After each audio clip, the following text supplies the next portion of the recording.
March 31st Board of Supervisors meeting for Lancaster County to order. Let us stand for the Pledge of Allegiance. Pledge allegiance to the flag of the United States of America and to the republic for which it stands, one nation, under God, indivisible, with liberty and justice for all. You may be seated. Okay, this is our third budget meeting, so let's get moving. All right, we have first on the docket here is county, not county attorney. Commonwealth attorney. Commonwealth attorney. Tony Spencer. Thank you. Here? Yes, right Yes. here. The microphone is for the benefit of the folks in virtual world so they can hear. I want to thank you all, I don't really have a whole lot to say. Our budget, I don't think there's any problems with our budget, and I would point out that my first year in office, we came in under budget. We're hoping to come in under budget again this year. I just kind of wanted to maybe just report on what's happened. I've been in office now for 2 years and 1 quarter. And just to give you an idea of what's happened, my number one priority has always been violence, to try to prevent violence, especially armed violence, gun violence. If you had talked to law enforcement before I took office and asked them to identify who were the 10 people that in the county that were the most violent, who were at large, all 10 of them are now behind bars. We've been very active in going after that. One of the things that obviously was difficult for everybody, but 2.5 months after I took office, COVID hit. We took a lot of measures to make sure that while we continued to run the office, that nobody was ever put in a position. We tried to make sure that there was no opportunity for anyone to get infected. And we had a really good success rate, not only in my office, but in the courts in general and at the jail. The jail, I think, was able to make it through the pandemic without any cases of COVID. As far as I'm aware, nobody in the courts ever had any cases of coming down with COVID. And yet we were still able to do business and try cases and prosecute criminals. I think we've had a really successful first 2 years and 1 quarter, and we look forward to continuing what we're doing.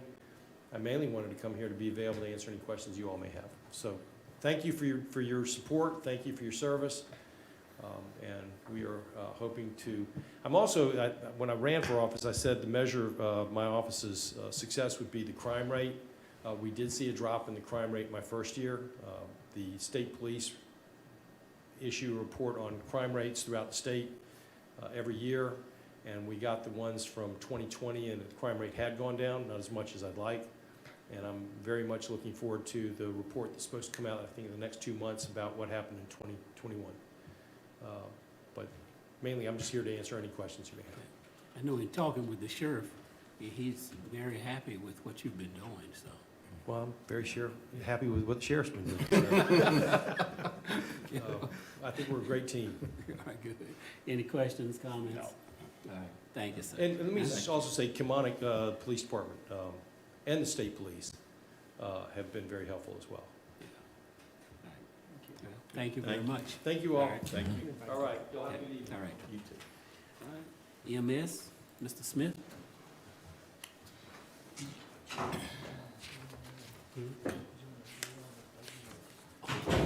you. Okay, hold on, Mr. Smith.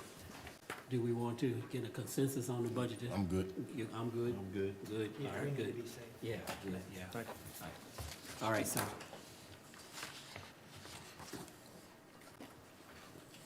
Page 29. Good evening. So to start, the largest increase is from the overtime proposal, and that just puts us in line for what we've consecutively been the past 2 years. For 2021, we did 262 shifts of overtime, so it was a relatively large increase there. And that's just a ton of different factors playing into that, whether it's a call-out or an unexpected shift coverage request, different stuff like that. So that is our largest increase. The second largest increase is from the part-time salaries. And that's just due to the additional shifts requested. Just for example, for 2020, we had 105 additional shifts. That's shifts outside of our currently adopted EMS agreement. For 2021, we did 149. So we had a big increase there. And our shifts are 12-hour shifts with 2 providers, and then Friday, Saturday, and Sunday, we're doing 24-hour coverage. So that's what that is from. We've made some schedule changes to try to bring that down. After averaging out our average cost, it ends up being around $240,000 annually. I requested 220 just because we're trying some stuff out with our full-time scheduling to see if that helps at all too. But it's really unpredictable at this point of what we're going to be doing. You know, if anything that I had a problem with in the past years, because it's always been overtime. Yeah. You know, and when you schedule overtime, just what I say, you schedule it overtime. It's tough. Usually for us, it's last minute. Yeah. 12 or 24-hour notice that they'll be working. So Yeah. It's just hard. It's really hard to plan. A lot of it we're able to cover with part-time staff if they're available. But It's a lot of it, you know, when I was reading your notes and things, a lot of it's coming from trying to cover for the volunteer departments and filling in for their shifts and, you know, just trying to get my head around when the overtime part of it. That's it, yeah. Yeah. Well, but you mentioned you're looking into the possibility of scheduling maybe with other full-time workers. Would that save us some money? Just the, If you added staff. that's what we're looking at doing, because right now the weekend shift for Kilmarnock is considered unscheduled because it's not in the agreement yet. That'll come. I figure we would do that once the budget meeting and budget process is over with, and there's a little less items on the agenda. We can get that taken care of officially. But in order to do that and avoid some of this overtime, we figured that adding 2 full-time spots to the roster. And I did it for help. 29 years, so it's a balance of paying that overtime, but also once you bring in full-time, now you have full benefits and other things, so you really have to weigh both. But yeah, scheduling right now has been tough. I know. So, because just this past weekend, we had 4 people working 60-hour shifts straight on top of their additional shifts from the week. It's amazing. So, You've got 2 vacant full-time positions right now, so when you talk Yeah. about 2 extra, you're talking about 2 in addition to the 2 vacant ones? this is just the 2 full-time. Just the 2 vacant? Not any extra. Okay. So you still gonna wind up with the same number of people, staff, if you fill the 2? Because I was thinking you were actually having 4. You fill the 2 and then hire 2. Just 2 more, yeah. But you plan on coming back later to request those 2 additional ones? I think once we get our schedule back on track, the two more should help a lot. Okay. But that's it. I've done in the past, I think 3 years, I've put extra positions just in case anything had happened, but we only filled, I think, 1 as needed, and the rest of them have just kind of moved to the next year. But this year, I'm gonna have to fill them. Okay. Any questions? Any additional questions? I Comments? guess when I was reading about the Kilmarnock thing, make sure I understand it right. They just don't have the personnel to do the weekends, right? Right. Right, okay. It's tough. Yeah, but we look at it, we still good because we got volunteers. We Yeah. still not paying for all of that. Yeah, so. One time It's one of those things, when you need them, you're willing to pay whatever it takes to get them. You're right. Yeah. All right. That's the The biggest expense has been for personnel. And to follow up from last month, I put the pay study on the should be on the second sheet. That was current. I couldn't get anything for what people are trying to do this coming fiscal cycle. But if you look at our base, just our base ALS pay, we're second to last in the area. So one thing I did with the salaries was a 10% increase for staff and include a 10% increase in our base pay rate, which would put us at $22.50 or $22.55. So we'd be right there to match everybody else. You mean we're below Essex County?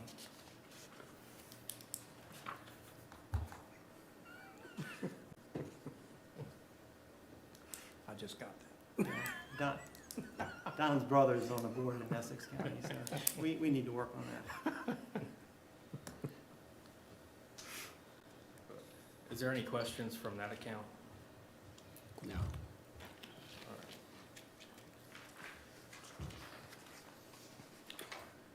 32,310, I didn't have any changes to that account. And for the next account, public safety, 32,403, was just an increase for the generator service plan.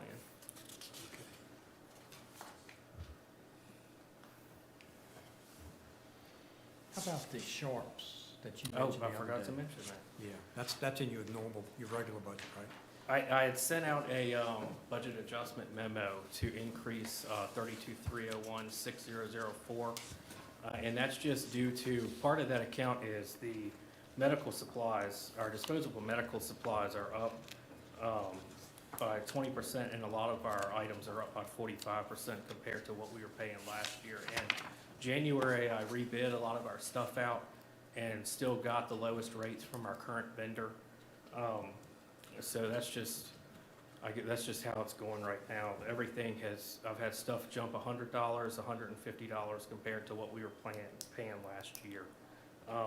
One of the extra items off of that is we were partnering with Rappahannock General Hospital that was handling our sharps waste. And in the past month, they have stopped taking our sharps waste containers. So now we don't really have anything to do with that. So I reached out to a company that is used in Richmond County, and they're willing to add us to the contract on a sharps disposal plan and a storage plan, which is the big one, and that's $1,000 for the year. So that's where that adjustment came from, and that only happened pretty recently. Was there an explanation from the hospital why they stopped? They just said they had an increase in fines. Okay. I was wondering, did the free health clinic have anything that you can collaborate with them on for us? I'm not sure what they're using. I know when it comes to regulated medical waste, it's a lot of restrictions. Yeah. I wonder if it's worthwhile to just reach out to them. Check it out. Yeah. I see you have an increase in telecommunications. I have a hard time getting that right, so compared to what I have out in the invoices I receive, I know a lot of that is with Ms. Stevens, and I'm not sure, so I try to just add up to what she's paying on that line. Okay. Any further questions? All right. Thank you, sir. Thank you, Matt. Thank you. What's your pleasure? Okay, all right. As much as I have had problems with overtime, we gotta do what we gotta do. Yeah. Yeah, I'm with you there, but Yeah. I'm not sure that it's that simple. Yeah. I mean, it's really not, because there's a finite pool of available qualified people, and every county's pulling from that same pool. Yeah. And if somebody is full-time here, they're working part-time in another county and vice versa. And so, and you have to be competitive with the wages to keep who you have. Yeah.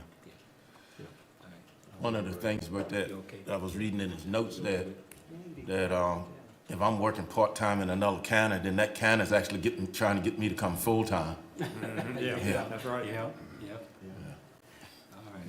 Okay, we got a consensus on that. Okay, you did? Yeah. All right, Mr. Brown? Page 35. Good evening. Good evening. Good evening. The only increase I had in my budget for this year was the line item of 3320, which is maintenance and service contracts. I'm proposing to increase that from 650,000, 279 to 715,000, which is a 10% increase. Every year we come before the board and ask for a 10% increase or what's required to adjust to the volume that we receive or what we expect, so we'd have adequate funding for the upcoming fiscal year. That's really all I have for that. If you guys have any questions, I'll be more than welcome to answer those. Okay. Any questions? I don't have any. I don't have it. All right, Mr. Brown, we're good on you this year. All right. All right, VDH. Did y'all come Oh, consensus? consensus Yeah, on that? okay, we got it. Okay. All of the VDH folks are online. So Glenn, if they are there, see if you can. Good evening. This is Brendan Rivenbark with Three Rivers Health District. Can you hear me? Yes.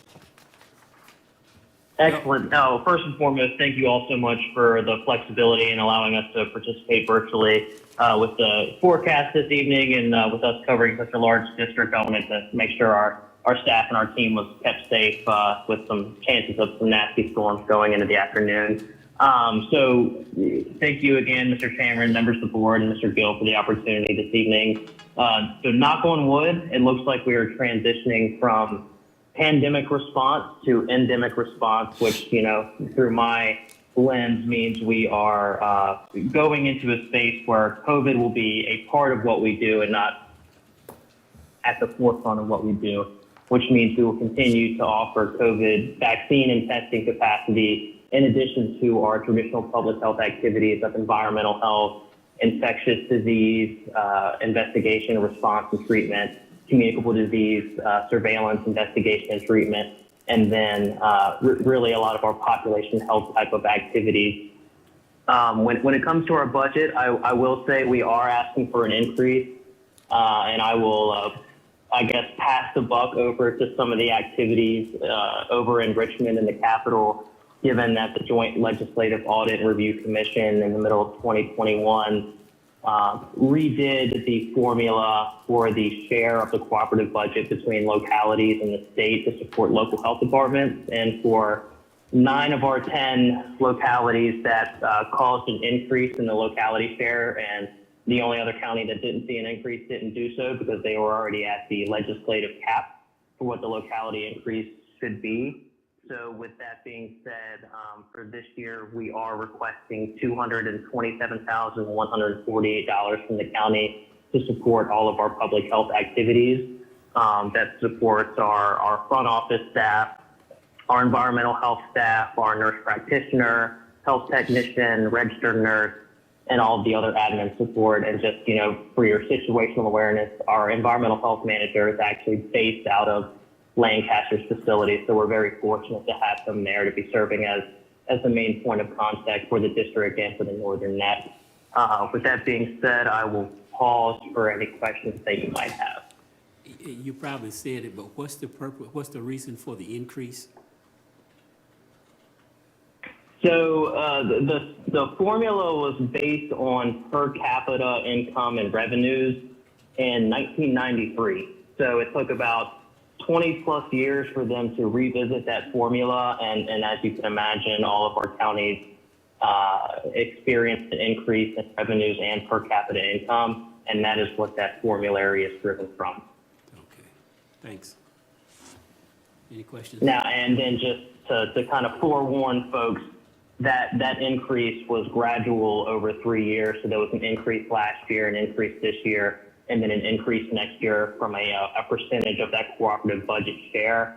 And then we're hopeful that percentage will stay flat. And it is my goal as new COO to find ways for us to remain flat in our budget request moving forward. Good, okay. That was the question. I was trying to figure that 43% percentage of funding that you had on that second page.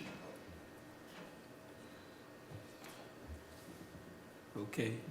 Yes, sir. So that is sorry. No, go ahead.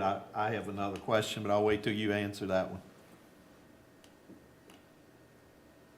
So the legislative cap in the Code of Virginia is 45% for localities and then 55% for the general fund. So the increase next year would likely put Lancaster County at 45%. So we can anticipate another increase next year. Yeah. Okay. I see you have 108,000 of estimated revenue. I'm new to this. Do you anticipate that to stay the same? Will it increase, decrease? What's your thought on that?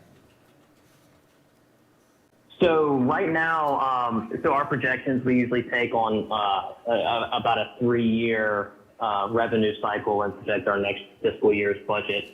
So we've actually seen an increase in revenues every fiscal year over the past few years, especially within our environmental health services. And right now for Lancaster, we're actually surpassing that mark. So I would expect this year and probably next fiscal year to surpass that as well. Again, that's just a forecast, but that's based on really our environmental health and clinical services revenue over the past 3 years, and we try to keep that as static as possible when we're projecting the next fiscal year. Thank you. Okay. Any other questions, comments? Okay.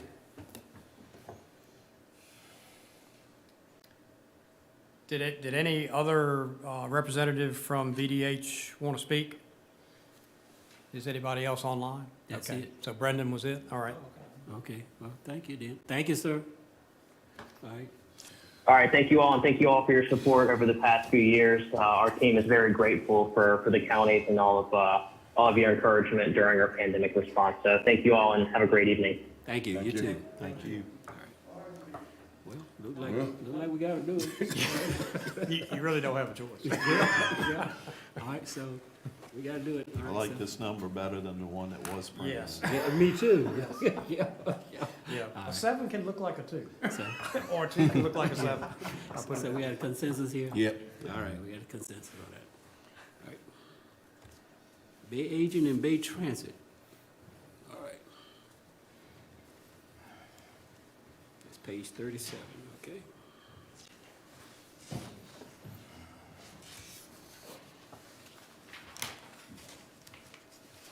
Good evening. Good evening. I'm Tinsley Goat. I'm the CFO at Bay Aging. Following will be Ken Pollock, who's the transit director. I'd like to first recognize the members of the Bay Aging Board from Lancaster County, and that is Jimmy Carter, our chair, and Ms. Vera Lee, who is our reporting secretary. For 2023, in aging services, we are maintaining our requests at the 2022 level. These programs include meals, home care hours, information and education, housing, and other services to help the citizens of Lancaster of all ages live independently in their communities as long as possible. Our request for $15,760 for these aging services, of course, does not stand on its own, but rather enables Bay Aging to draw down the much larger state and federal resources for these programs. The impact sheet for Lancaster County shows the effect of this leveraging and illustrates the value that nearly 3,000 county residents received from Bay Aging services in the last fiscal year. That impact sheet also gives some details about our budget on the flip side, our sources of revenue, and some other effects of the programs that we serve. It also, and I will note, it also shows that Bay Aging paid the county more than $13,000 in real estate taxes and more than $21,000 in water and sewer fees. And that includes the town of Kilmarnock in the previous fiscal year. Finally, as an update that is not part of the budget request, but just more of a public service announcement, I'm glad to report that Bay Aging has launched a specific program at no cost to our county funding partners to address the growing caregiver crisis experienced in our community and across the country. Of course, this is a national issue, but the interventions we offer locally include professional telephonic counseling services for free and a full-time employee who is in the community conducting outreach and awareness activities across the service area. And this is aimed at caregivers of a loved one who are their primary caregiver and are often in need of counseling and respite and so forth. I guess we'll take questions at the end. I'll turn it over to Ken now to talk about transit.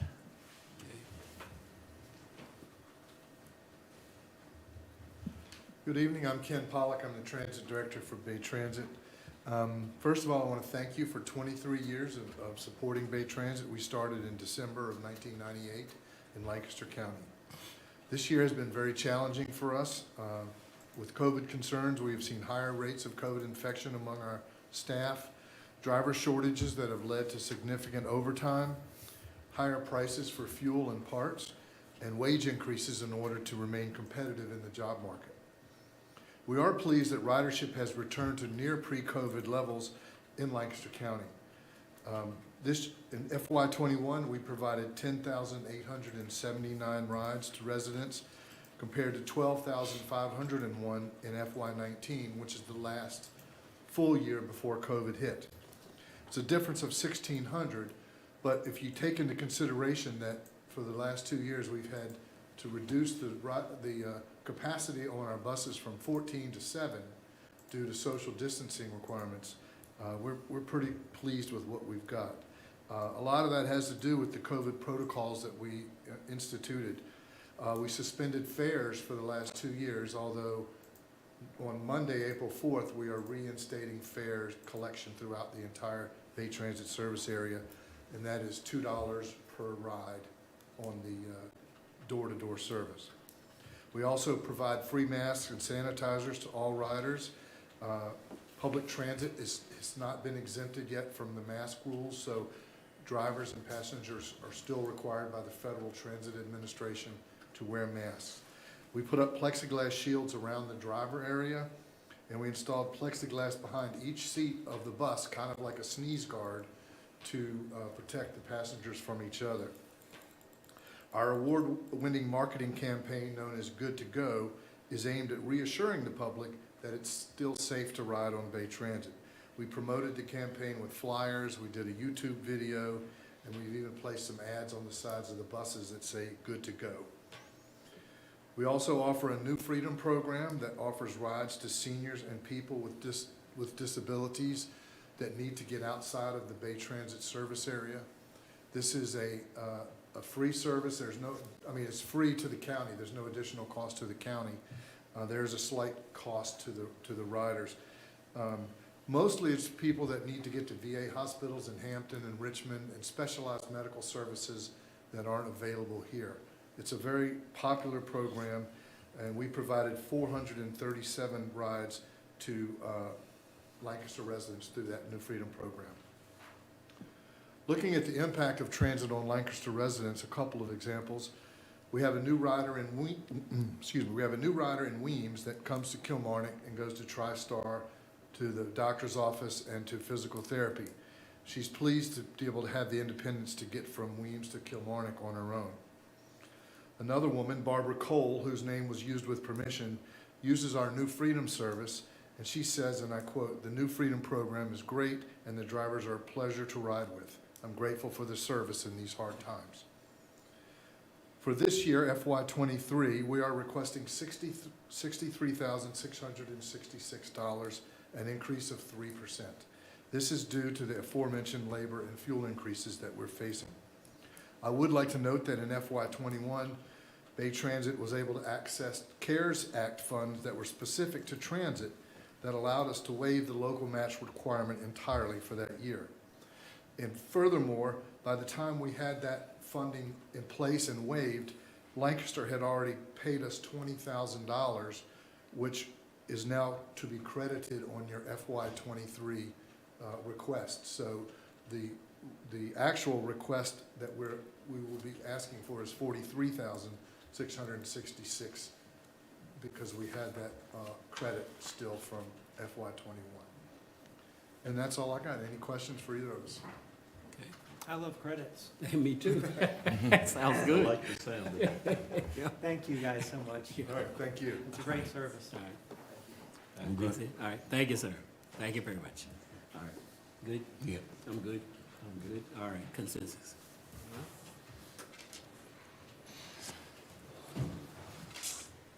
She's not on yet?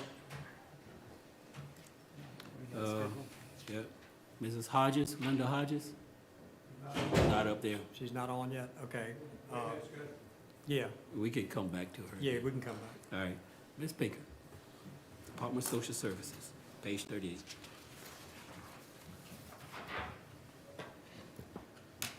Take it easy on her, guys. Good evening, I'm Francine Pinkert, and I'm the Assistant Director at Lancaster Social Services. We are seeking approval for our budget for fiscal year 2022 and 2023. Our programs are mandated and require a state, federal, and local match. The match rates are different for each of our programs. The increase in our budget is based on the following factors.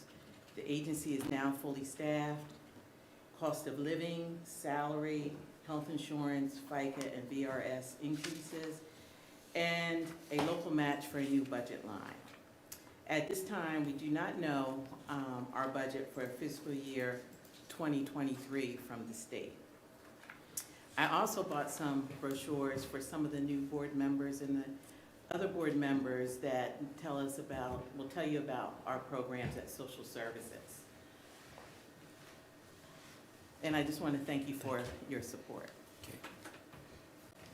One of the things the two new board members might not realize, I don't know when the last time they were fully staffed. I know. It's been years. Why is that?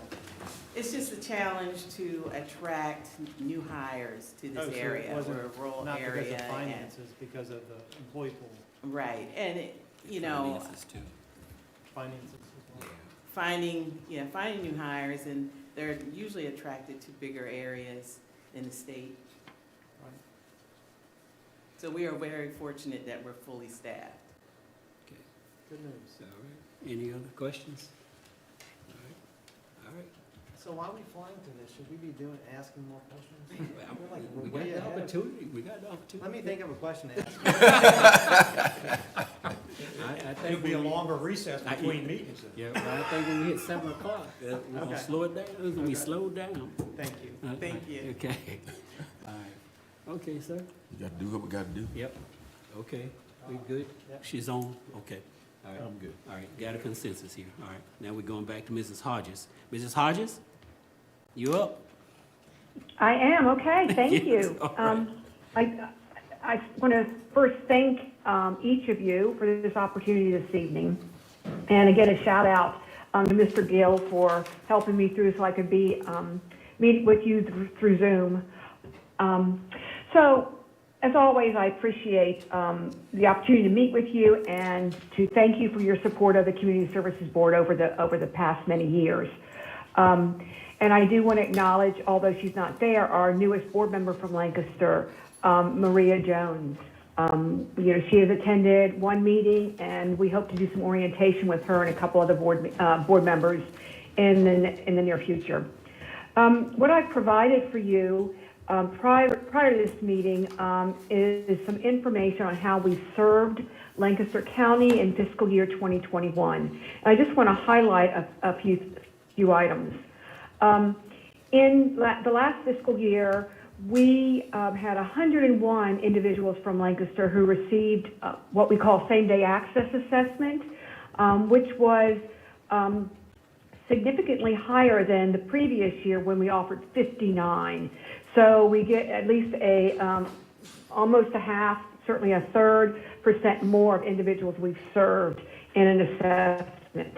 Moreover, we have served, as far as psychiatric services, 104 this past year. The prior year, it was 73. So again, that's a significant increase. Substance use treatment, though, has remained about the same, changed very little from fiscal year 2020 to 21. Now, the children who have received early intervention services through our RISK program also increased to 21. It was 16 the prior year. And these are infants with developmental and or disabilities that we serve up to age 2 through 2. We have a increase in our wage impact on the county, almost by $200,000. So right now, the CSC employees that live in Lancaster County is over $1.1 million. The subsidized services, it was 30% of the individuals we served in Lancaster, 30% of those were uninsured, as opposed to 28% in 2020, which with the increase in Medicaid coverage, I'm a bit perplexed by that. It's not just Lancaster, but most of the counties. There is an increase in the individuals who do not have insurance, and to receive services from us, they rely on subsidies, which is what the county offers in their donations, in their contributions. So again, they're on a sliding fee scale. So this year, I'm requesting, the board is requesting an increase of 5% per capita, as I've mentioned in my written documentation, written letter, from $373 per capita to $391. Even with this increase, it's likely that we will not meet the 10% match as outlined in our performance contract without using what we call in-kind funding. The state requires the counties, the localities, to match it by 10%, and last year we did not meet that. Our fiscal wizards had to find in-kind donations like office space in the jails where we have staff, and similar situations. So this year, even with the $391 per capita, we still will probably not meet our 10% match. As you may have already heard over the last year, I'm sure you hear bits and pieces of some of the challenges that we continue to have. That one of the primary ones is the admissions to our state hospital system of care. That is not let up for now, going on 3 years.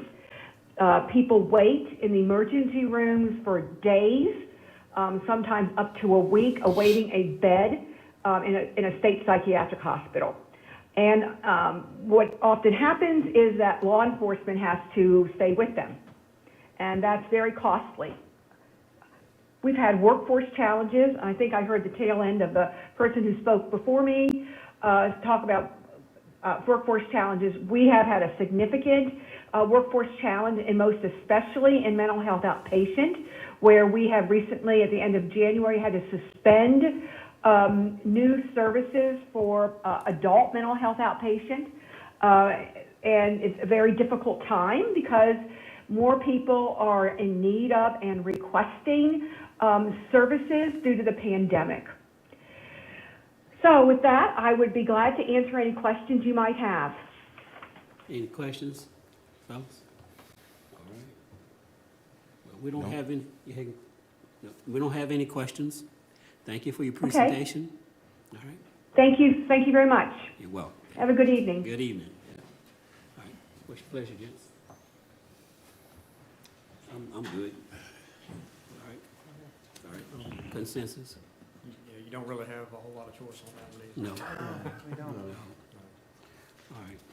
So, Mr. Mumford here? We're running ahead of schedule. Yeah. So. I texted him to urge them to come quicker. Okay. Okay. Yeah. Ms. Hart? That's page 41.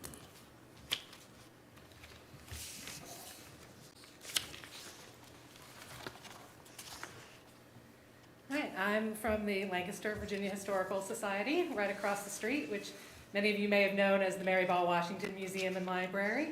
That is still our official incorporated name, but over the past few years, we have been rebranding ourselves to let the community and all of our visitors know that we are about the entire county and about more than just Mary Ball. Of course, one of the important founding families, but we want to represent all residents and all ancestors of the county. However, the request that we make to you is directly related to two buildings that belong to you as the county, the old clerk's office and the old jail. So we have a small request that covers the electricity for those buildings and general upkeep and our role in helping keep those open to the public and exhibit information in those.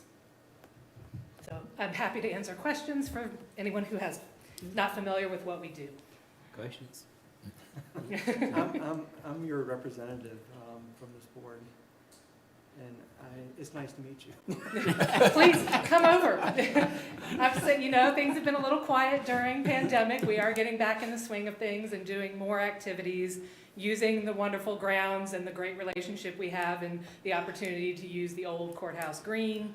And we've also been doing more things with technology, so we've even reaching out with our outreach programs to more people than we would normally even get through the door. So we're finding new ways to let people know the history of the county, and some of those turn into tourist dollars and even new move here dollars. All right. We like that, Karen. Yeah. I do, Don, have a list for you. Last time I was here, I think I gave you the whole booklet. Yeah, that's right. One question we had was about who are all these people, portraits in the courthouse, and this, I also found a short list. So between the two of these, it still needs a little bit more work, but we are pursuing that and helping come up with some short dates and names and biographies that you can turn into some signage for these portraits. So Much appreciated. here's the short list from 2011, but it still needs a little bit of work. Much appreciated, thank you. All right, thank you very much. All right. Okay, Jen, good with that? Yeah, good. All right, we good. All right, consensus? Want to pay the liquor bill? Pay the electric. Yeah. Let's see. We wouldn't be doing our duty. All right, yeah. Let's see, who else do we have here? Library. Library, oh, You can go okay. to the library. yeah. Okay. Yeah. And maybe Philip and Paul will be here by the time. Many questions I got for her. That's why we brought two. So I'll start. I'm the director of the library, Alice Cooper, and then William Smith, the president of the library board, will follow up with the financial details. So I'd like to thank you for this opportunity to share with you the activities and accomplishments of our library. And thanks to your support, we've been able to do a whole lot of things so far in this fiscal year. We have continued to offer programs virtually as well as in person. And our virtual component started with COVID, but we have found it to be very beneficial, in particular with the children's programs. So we'll continue that. One of the benefits we have found is that children are able to watch and enjoy story times with their working parents at night. They can carry an activity kit home, and there's a video to go with the craft on that activity kit, and also enjoy the story time. So far in this fiscal year, we've had 215 programs for adults with an attendance of 478 people.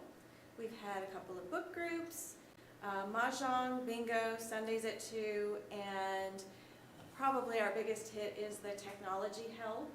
We have a fantastic technology specialist, Shelley Robertson, and if you have a problem with your phone or your device, come on in and she can help you out.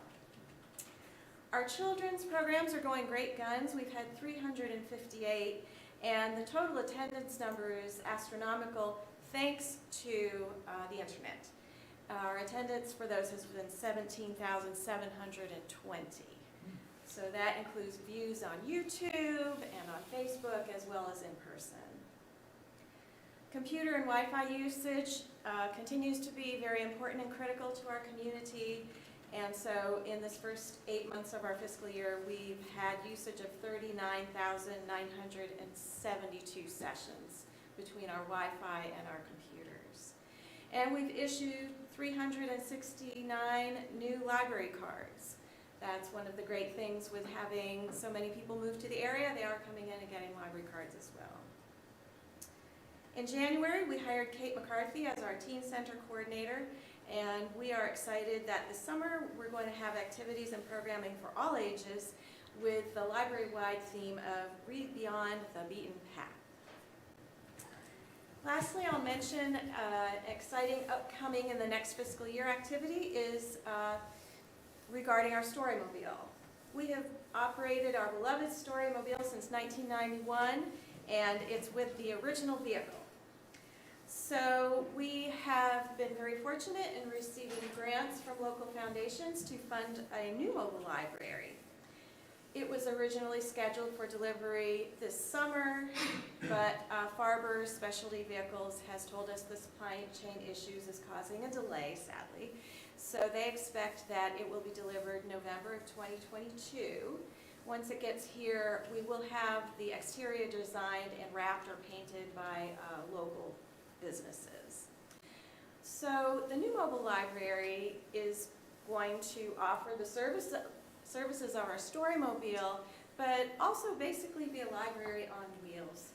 Thanks to the advances in technology, patrons will be able to get library cards, they can check out books, they'll be able to enjoy children's programming, whether it's the staff on board the mobile library or because of the Wi-Fi, a child who's out in the county unable to get to the library during Wednesday story time will still be able to participate because we're going to have a nice big screen on this thing so they can also enjoy the story times and activities. And we'll also offer that tech help throughout Lancaster County. Thank you. Do you have any questions about the programmatic aspect? Well, I do have a question. Yes. Do you work with the retirement homes, like Commonwealth Assisted Living and so forth? That, go ahead. That is something we're going to expand to with the mobile library. Okay. One of the advances in vehicles is that they have lifts, and mobile libraries have interchangeable shelving now, so we'll be able to exchange collections of books. So if it's going to a family with young children, it'll have children's books, but then we can just unhook the shelves and put in books of interest to the retirement homes. So many of them can't see. And for instance, my wife's grandmother is 102, and she wants me to read to her, and all of my books are just picture books, so it's hard to do that. But she can't see, so just, I don't know, books that are Audible. yeah. There are several services for visually impaired people. In-house in the library, we do have large print books. We have audio books. We have books on CD, and then we also have a little device called a digital audio book. It's the whole book on a little device, and you can listen to it with earbuds, or you can plug it into a computer. We do have e-audios also. Our e-books and e-audios are free of charge. We just need to get you to these places, though. Yeah. And we coordinate with the Library for the Blind and the Physically Handicapped. That's a federal program. Our regional library for that is in Richmond. And your mother or mother-in-law? It's my grandmother-in-law. Your grandmother, sorry.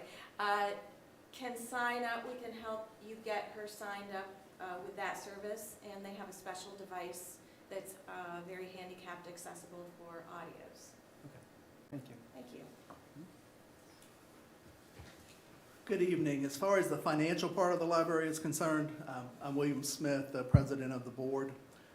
The proposed budget that we're looking at for the library for fiscal 2023 is right at $721,000.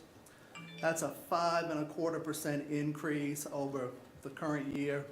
And that increase is primarily due to the increased cost of employees and wages to get everybody to the new levels that we're being required to get them to, specifically our part-time people. If you were paying someone $8 an hour, now you're looking at $12 to $13 an hour just to meet the minimum requirements.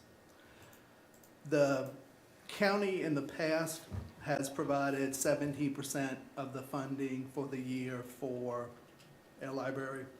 The state actually provides 17.5%.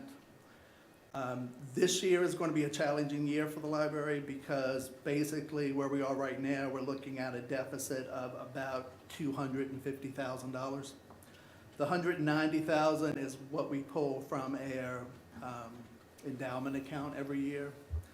The remaining $60,000 that we'll need to come up with, actually we do have in reserves at the moment, thankfully to COVID and some of the funds that the library received from the PPP program. So we realize that where we are today is not going to be justifiable, so we're looking at having to come up with additional ways to increase our fundraising. The remaining 30% actually comes from grants and donations, bookstore sales, and fundraising.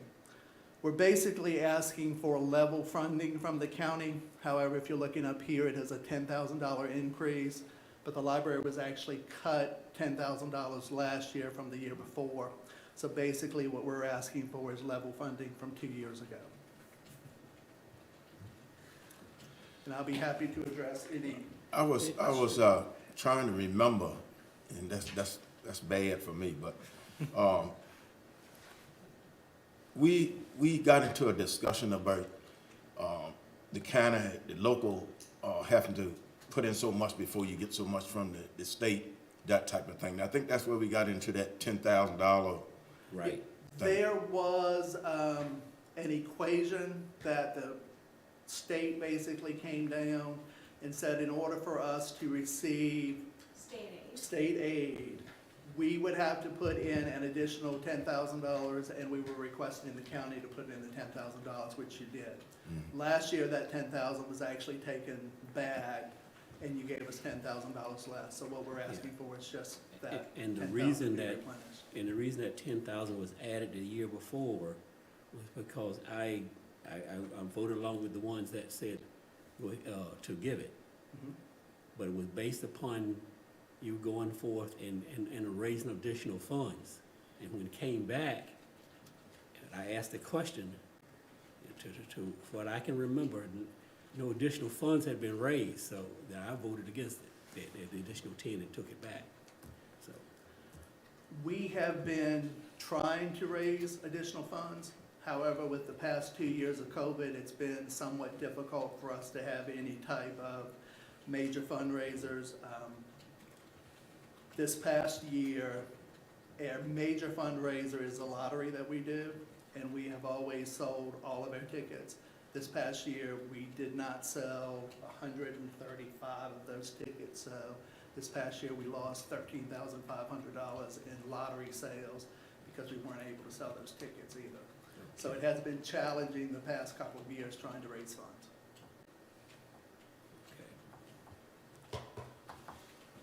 Well, it's my opinion that we put the $10,000 back put it back.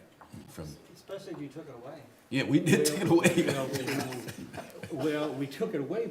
We gave it to them on a promise. I'm just messing with you. Yeah, we gave it to them on a promise. I know. All right. But it's COVID- been but challenging. I COVID can has, understand that. it really has Yeah. been tough. It's been unusual times. I would agree to Yeah. put it back. Okay. Now, we put it back. What about next year? We'll come back for an additional increase? He's gonna sell those 135 extra tickets this year. That's the plan. We do have several new board members that are coming on. I officially will be rolling off the board in June. But we do have some exciting new board members that are coming in that also will bring fresh blood and ideas. So I'm hoping that we'll be able to come up with a grand fundraiser, somewhat like the Free Health Clinic and some of the other larger organizations do, that can generate a large portion of our budget for us. So that's the plan that we're looking at. Okay. Because I'm asking just about all organizations are coming asking for increases, or you're coming back next year to ask for one. I mean, and the reason I'm saying this and asking these questions, and when I say this, you agree with me. We're looking at a large outgo of expenses for a new school. All right, so we got to start thinking about how to conserve. and so when the new school rolls out, we'll be able to meet those needs without really going to the public says, hey, give me some more taxes, you know. I completely understand. We're all in this thing together. You know, another part of this too, in the past 2 or 3 years, has been going to the towns, you know, Yeah. in particular Kilmarnock, Yeah. because you're located in Kilmarnock right there, and, you know, getting some funding from the town of Kilmarnock. Well, and we were able to get funding, but. Yeah. For a year. We did receive funding from the town of Kilmarnock for 1 year, but then that was cut. Well, I would implore you to make that effort. Yeah. And I believe Yeah. Irvington as well. Did we get a small amount? Yes, there was a CD in Irvington that was designated for a library. Make it a very short story. So we did receive some funding from Irvington. And Lively is growing, so that's another possibility. How many did we grow, 2 or 3? Gentlemen, do we have any additional comments or questions? All right, thank you very much. Thank you very All much. right. And And as far as Alice was talking about the mobile library, that's about a $300,000 Yes. expenditure, and that was completely paid for, so we're not gonna come to you asking for okay, anything. all right, good, all right. Thank you very But much. it's time we get a new library, a mobile library, yep. All right, Mr. Lee? You okay? Yeah, I'm good. All right. I'm saying restore them back to To, prior year. All right. to the 122,995. Yeah. Yeah. Mhm. All right. Yeah, Both of y'all on that? I'm good with that. Y'all dragging me into it. All right. We got a consensus. I'm not gonna agree next year. All right, we got a consensus on that. All right, and I see, we have Boys and Girls Club here. All right, sir. And ma'am?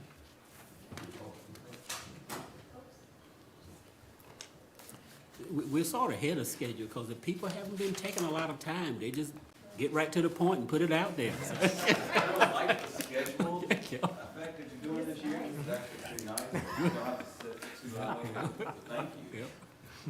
Although we enjoyed spending 2 hours with you last year. Don't get it wrong. I think that Said was that tongue in with a cheek. straight face. She actually said it without smiling. Little something on the end of my nose.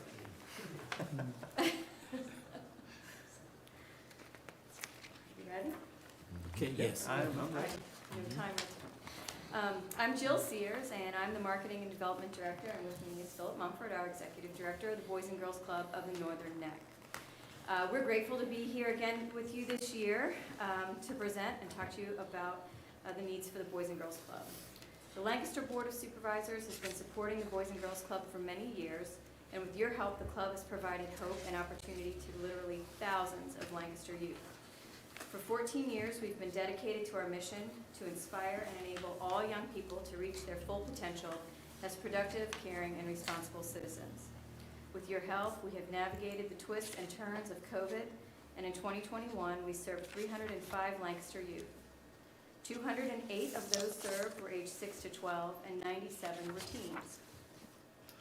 Lancaster youth participated in programs that provide academic support like Power Hour and Brain Gain, Money Matters, and STEM programming. We have a dedicated team of volunteers and tutors helping our kids with reading and math 3 days a week. Our goal is to see our members to and through graduation with a plan. Mentors in our Career and College Achievement Center help teens secure internships, apply for scholarships, complete job and college applications. 286 Lancaster youth participated in healthy lifestyle programming, including triple play and nutrition, education, and sports programs. We provide nutritious meals and snacks every day, and we have indoor and outdoor activities like yoga and pickleball to get kids moving. We competed with the YMCA in their soccer league last year, and the kids loved it. Our garden provided enough zucchini, squash, and corn last summer for every bread, casserole, and veggie dish you can imagine that was prepared out of our educational kitchen by our youth and teen chefs. 56 Lancaster teens participated in a program called Passport to Manhood that promotes good character and responsibility, and 55 young ladies participated in Smart Moves, providing skills, mastery, and resilience training in making smart choices for themselves. Our Keystone Club for Teens and our Torch Club for Youth encourage community and foster good character and leadership skills. Statistics show that teens who attend the club regularly are less likely to engage in risky behaviors like drugs and alcohol, and they are more likely to graduate from high school on time, and they believe they can make a difference in their communities. In addition to the BGCA programs that we provide, we have local programs that are amazing. Local artists and musicians provide violin lessons and piano lessons for free. Our Art Plus program introduces club members to all kinds of art, and local artists come and share their expertise. Gardeners and others share their knowledge and experience with the kids, and it truly is amazing. Partnerships with the YMCA, RGH, RWC, Rotary, Kiwanis, Northern Neck Insurance, they've all have helped us too. Through the YMCA, we provided swim lessons to 97 kids. RGH partnered with us and we distributed over 100 backpacks for back to school last year. We offered intergenerational help at RWC, our teens helping their members with their smartphones and their laptops and their iPads, helping them get set up. It truly does take all of us working together to build great futures. The actual cost of providing services per child is $2,100 per year. BGCNN seeks funding from many sources to help subsidize that cost. We charge families just $15 per school semester or $45 per year, and teens attend the club for free because we don't want there to be any barrier for entry for our teens. We recognize there's a temptation for teens to drop out of school, so encouraging them to be at the club keeps them in school and provides safe, fun outlets for our teens. We've extended hours for teens who might work after school or have to take care of younger siblings after school. We've extended those hours and provided transportation in the evening so they can participate. We provide a network of support that is good not just for kids, but for the whole community. I gave each of you a copy of our most recent newsletter. You'll see some of the statistics, but on the cover too, you'll see Miss Sammy Robinson. Sammy is our Youth of the Year. She is a young lady who's been at the club for 5.5 years and is now a sophomore at Lancaster High School. Sammy aspires to become a surgeon. She will compete in the Regional Youth of the Year competition at the end of the month in Martinsville, and we know she will do Lancaster proud. This evening, we are respectfully requesting that you renew our funding of $35,000. The request is outlined as needing assistance in the cost of training our staff, wages, keeping our wages and salaries competitive. Safety and security measures are still and continue to be will continue to be a top priority for our club. Program expenses for our staff and volunteers, making the difference in the lives of our club members, and transportation maintenance, utilities, and supply costs. We need your help with all of those things. Your support helps us continue to provide a safe place with academic support and socialization for kids and families who need us most in our community. Thank you for your time, and Philip and I would be happy to answer any questions you might have. So you're at 350 kids now. How does that rank versus the enrollment prior to COVID? So actually, we ended the year at 362, which it was 100 more kids than 2020, but that's not a lot to say because we still are about 40 kids behind. Okay. The pre-pandemic 2019, we were at about 400 plus kids, so we're about 40 kids short. We're on target to meet that this year as we've opened back up more and kids are coming back to the club.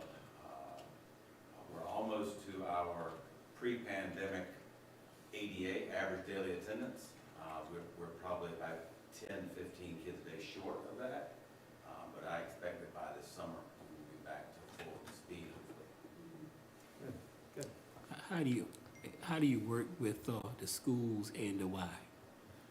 I know y'all work together, so how do you? So with the Y, we're actually in our second year of a project that was funded by 3 donors in our community to fund a 3-year swimming initiative, whereby the funds we have held for any child in the county that needs swimming lessons, and that we're providing them free of charge to our kids at the Boys and Girls Club, the YMCA kids, or any other kids that need them during that summer.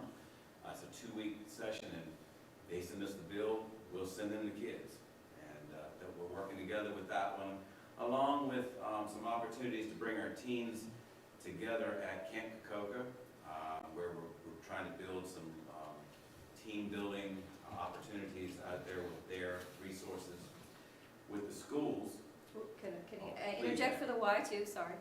But also with the YMCA, they invited us this year, because we had started this relationship through the swimming, they invited us to have our kids compete in the Y League for soccer, and we're hoping to compete with their basketball league too coming up. So it's been a great Oh, so you relationship. compete with them, you're not competing against them? Well, actually, yeah, our Boys and Girls Club team is competing in their circuit, so the soccer, we won, our youngest kids won 3 out of 3 games or something, they were very excited. So they're probably hard feelings? No, I think our relationship has, we have a good relationship right now, I believe. Can I tell a quick funny story about not having hard feelings? We also, we had a basketball game with Chesapeake Academy. So they heard we had a basketball team, so we invited them to the Boys and Girls Club, and they came, and their parents came and watched, and we beat them really bad, like by 33 points. So they wanted a rematch. So they came back, and we won again, but it was such a good experience, they then invited us to a tournament at Ware Academy, so our kids were able to go and compete with them. So little kids don't have any hard feelings. No. They just like to play. So you mentioned the school system, and of course, our partnerships with the schools, like many other organizations and the Y and probably some other organizations, we ramped them up during COVID, where the schools were closed.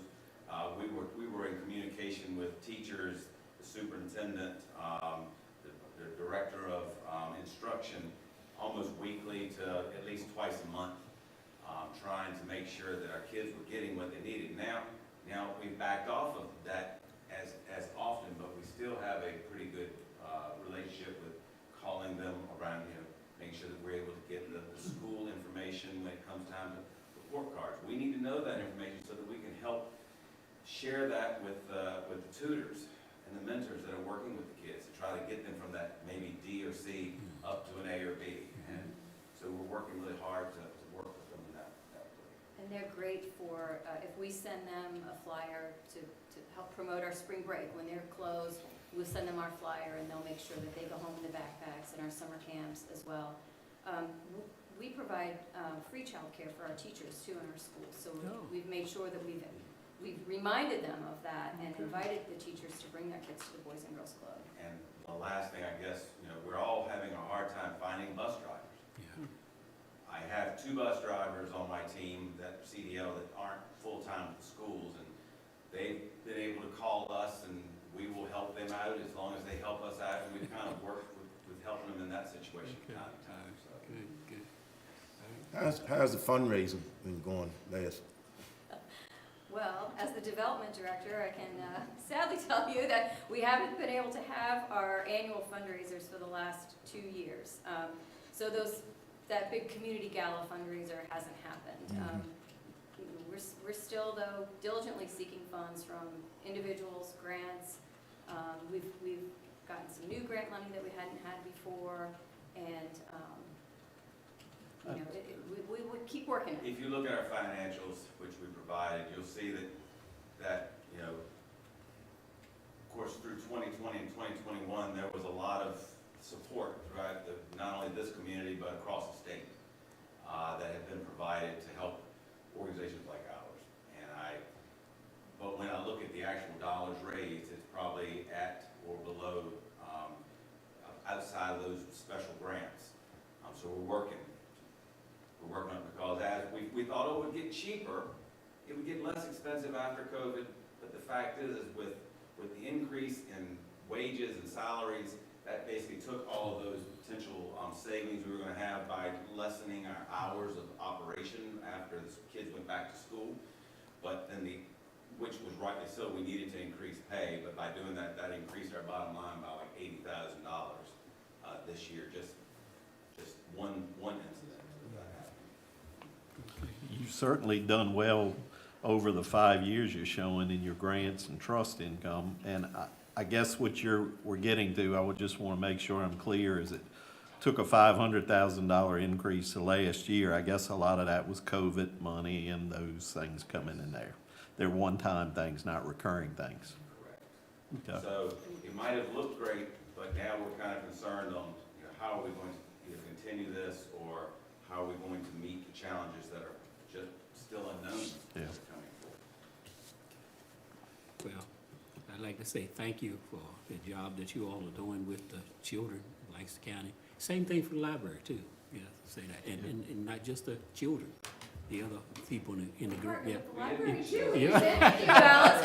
We partner with the library too. They come for summer Yeah. camp. They come every week. And we're sending our kids this summer to them in the park, your activities in the park. So we believe that we have to use the community's money responsibly. So where our needs and our abilities cross, we want to work with the organization. So thank you for working with our kids and allowing us to work with you all. Yeah. Maybe there's a fundraiser there between the two organizations in the park, whatever that may be.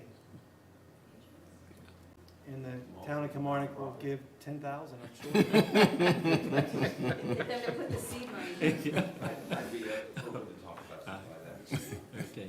Any additional comments or I questions? know, I'm just so happy we have a Boys and Girls Yes, Club. my goodness, yes. All right, thank you very much. Thank you very much. Okay, consensus? All right, we Yep. good?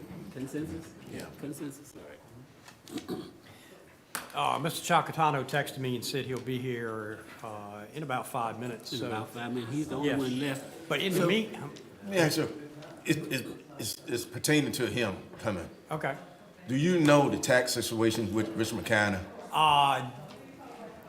The last I heard, and it hasn't been real recent, they did not abate the real estate taxes that they had said they would. I don't know if Bill and Craig know, Yeah, I used to serve on the food bank board, so I know about that. Yeah, I but- haven't been on it for about a year, so I'm not current, but yeah. that was a real stickler. What happened? Can you tell? All I know is when we put the building up, all I kept hearing in the board meetings was they would not grant relief for property taxes. Don't know why. And then at one point they said, well, if all the counties, one point they were hung up because I think Lancaster had either cut or reduced, and that was giving them an issue, and then Lancaster came back and nothing has happened. So Yeah, Paul because that's why we could came back, so they could get relief on the tax, That's what I had heard. Paul can probably bring you up to date, because it's been about a year since I've been on there. But yeah, I mean, we were all perplexed by it, because it's a nice, I mean, we went in their park, they spent a lot of money there enhancing Richmond County, and yet nothing. So, it's mind-boggling to me, but anyway. Well, here's the man who could answer that. He can answer it. I think if you can answer that for us, we're gonna be satisfied. I don't know about the additional money, but. I'll answer anything except for Craig. The question, Paul, was what happened with the tax abatement promise from Richmond County several years ago when y'all built the new building? They're still considering it. Still considering. Wow. That's a nice word. Sort of like checks in the mail, huh? I don't understand that. I don't either.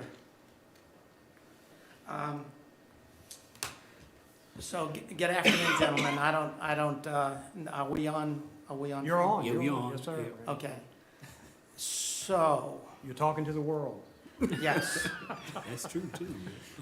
So that's, well, thank you very much for letting me be here on behalf of the Healthy Harvest Food Bank. The issue that you guys were just talking about, we have actually gone to the state with, because we have determined that every major food bank in the state right now is exempt from paying real estate taxes. And there is a lot of pushback from the supervisors in Richmond County. And we're trying to figure out how to navigate around that. And Margaret Ranson is now involved, and she's trying to talk to the supervisors. And so that's sort of where it stands. They are still considering it. I don't know what they're considering, and right now that's a pretty sore spot with me. But I'm here tonight on behalf of the Healthy Harvest Food Bank, as it's still its chairman, Greg, and I just want to, yeah, if you pass that, something, just hand me one, and you can pass out the rest.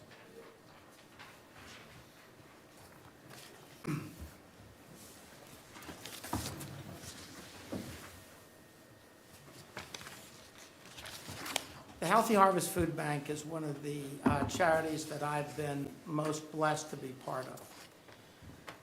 We, about 12 years ago, started with an old pickup truck and originally a $5,000 gift, and then we got a $20,000 gift. And you can see where we are today. What we saw back then, and I was at the Whitestone Church of the Nazarene, where we had a food pantry.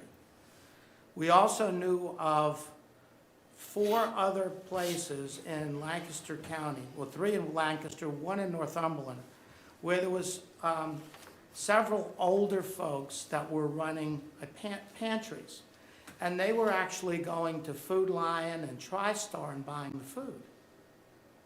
And so we were buying our food from Central Virginia Food Bank at the time, and for 25 cents a pound.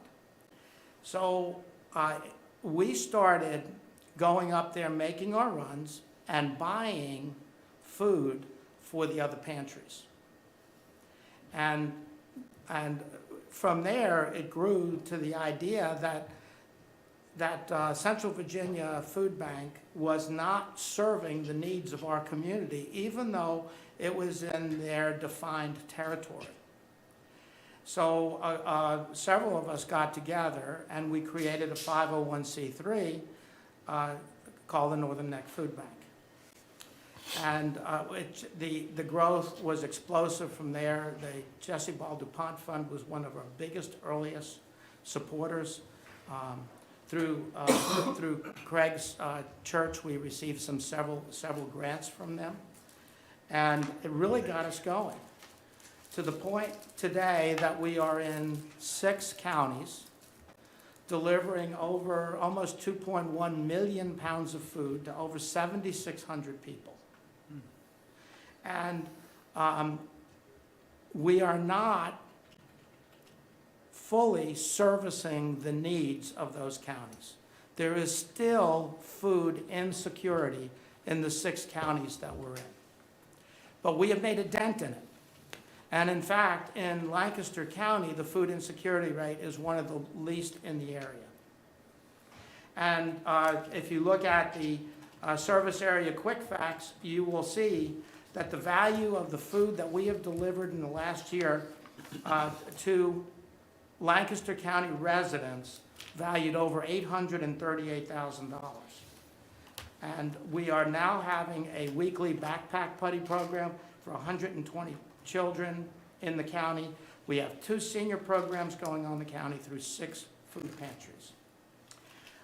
If you'll notice Middlesex right next to it, for the first time last year, they sort of surpassed us in the amount of food and value received. But historically, Lancaster was we had been serving more food to Lancaster County than anywhere else. Is there a reason for that? Is there a reason for it? I think that if you look at it, the biggest thing that they have going on there is the Cryer Center with Dave Cryer, who, and what they did was created several mobile pantries to go to parts of Middlesex County that were out from where their headquarters are. And through their mobile pantries, they've been reaching more and more and more people. But you still believe that Lancaster is still reaching? Yes, A high, we have percentage of, Yes, we have 6 pantries in the county, and Bill, I can go to my annual report and answer that question a little better.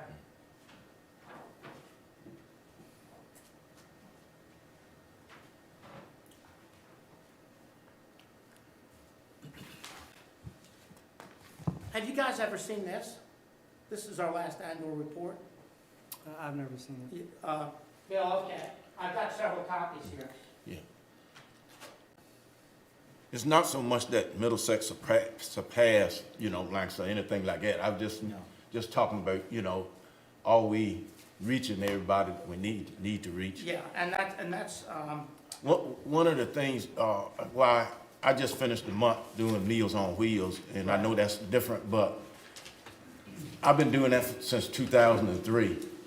And the number of people that I see they've declined. And I don't know the reason, I haven't gotten in that discussion with, but the actual people participating has declined. And I don't know, somebody told me because all of them's old and we done died off, but I don't know, well, that's the case or not. That's why when I saw this, I said, okay, are we still reaching everybody that we need to reach? Yeah, we are. If you go, it's hard to explain because I don't have page numbers. But it's a page that looks like this. A look at the data on food insecurity over the last 3 years. Okay, it's towards past the middle of the packet. It's, let's see, about 5 or 6 pages from the back of the pack. Okay. How Healthy Harvest Food Bank has impacted the food insecurity rate over the last 3 years is the title of the page. Yep. You see it, Bill? I haven't gotten there yet. Okay, it's a different page. It's towards the back. Towards the Oh, back. I was looking at the wrong page. Yeah, yeah. There it is. Oh, I got it. What it's telling us here is 3 years ago, the food insecurity rate in the county was 12.4%, and we're down to 9.4% now. Now, if you looked at this from 10 years ago, the numbers were a lot higher.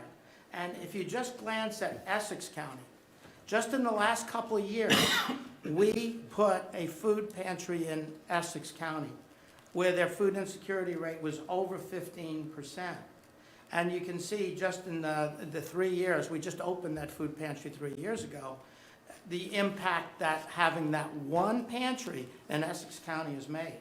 Well, from the very beginning, we have had 5 to 6 food pantries in Lancaster, and our food insecurity rate, you can see, is the lowest of any of the service areas that we serve. Once you've been in it for a while, the impacts on a percentage-wise go down. That program that you were talking about, the Meals on Wheels program, Healthy Harvest is providing the food for those programs Yeah, now. I noticed that, yeah. Yeah, we are providing all the food for it.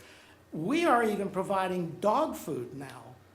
Yes, we are getting dog food and providing it to the shelters in the different counties also.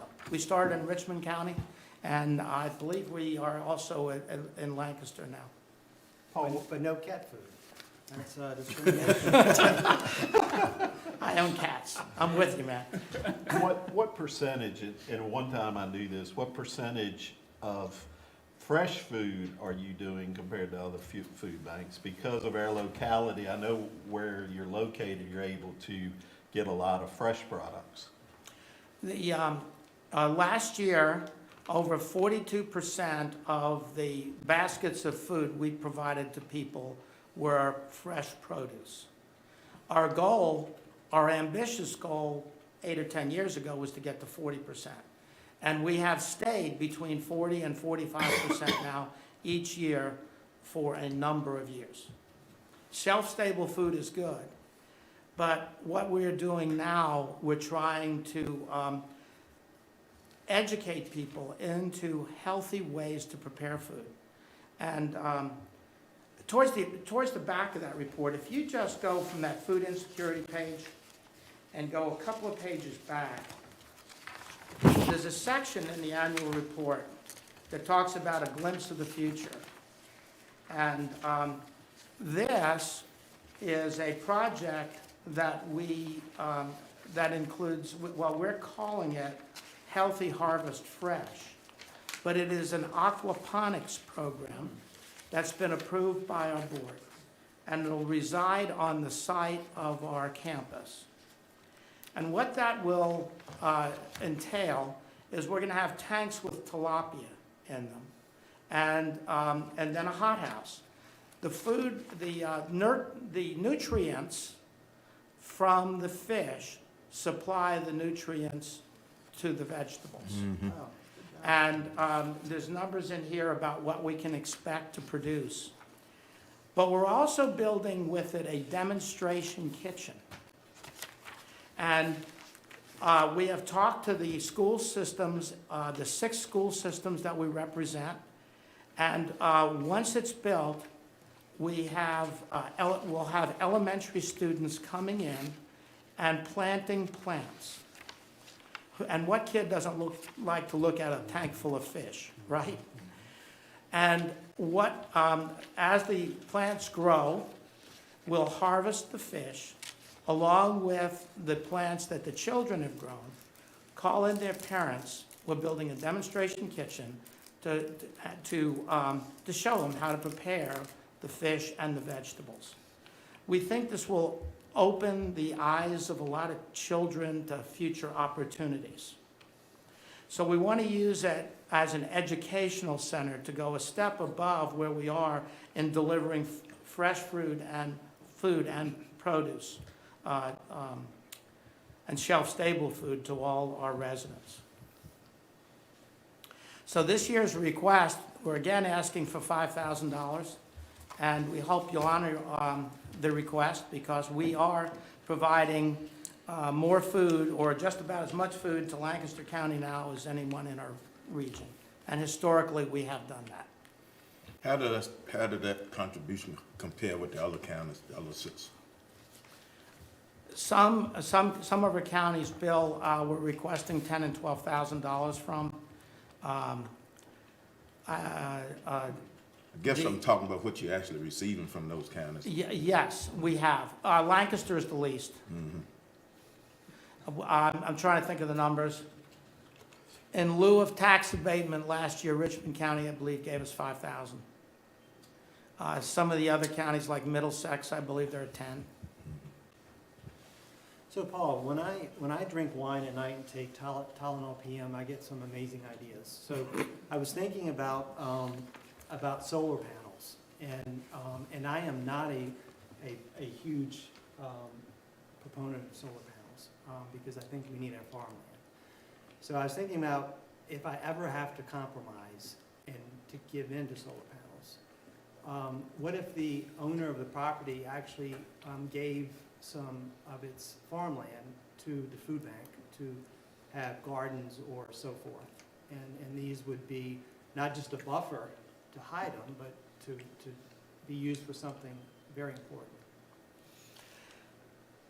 We would honor any such gift. And right now, each year, we have more than 12 farmers that will plant acres of food for us, and Craig is one of them.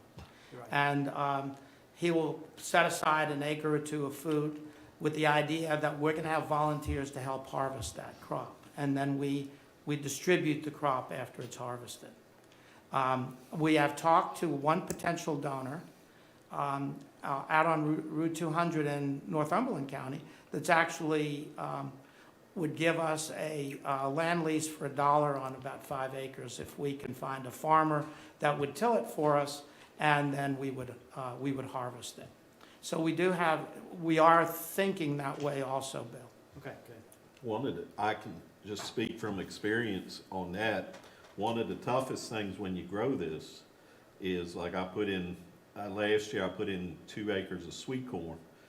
Prior to COVID, these guys were able to contact organizations away from here, and they would send volunteers for a day, and they would come pick. Last year I had 2 acres, and about 1 acre of it didn't get picked because I only had one young group that came out because of COVID.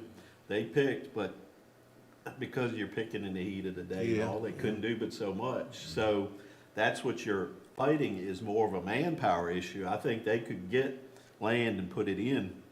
It's just getting the manpower. It takes a lot of manual labor to pick some of these crops, and that's the hardest part. As far as I can speak from my experience on that. We have a Boys and Girls Club and a Yeah, YMCA, and we do. We've had. Because I've been out, I was part of picking. Yeah. And it is hard work. It is hard, and it's not work that a lot of people want to do, but it's necessary, and but since COVID has happened, it's changed a lot as far as people you've got. We're hoping for a better year this year with it. If you look at this number here, 426,793 pounds is what we harvested last year. 2 years ago, pre-COVID, it was over 500,000 pounds. It was around, what, Craig, about 520? Something like that. Around 520,000 pounds. So our harvest was down over 100,000 pounds because we couldn't get volunteers to pick. Not because we didn't have farmers that were willing to plant the land for us.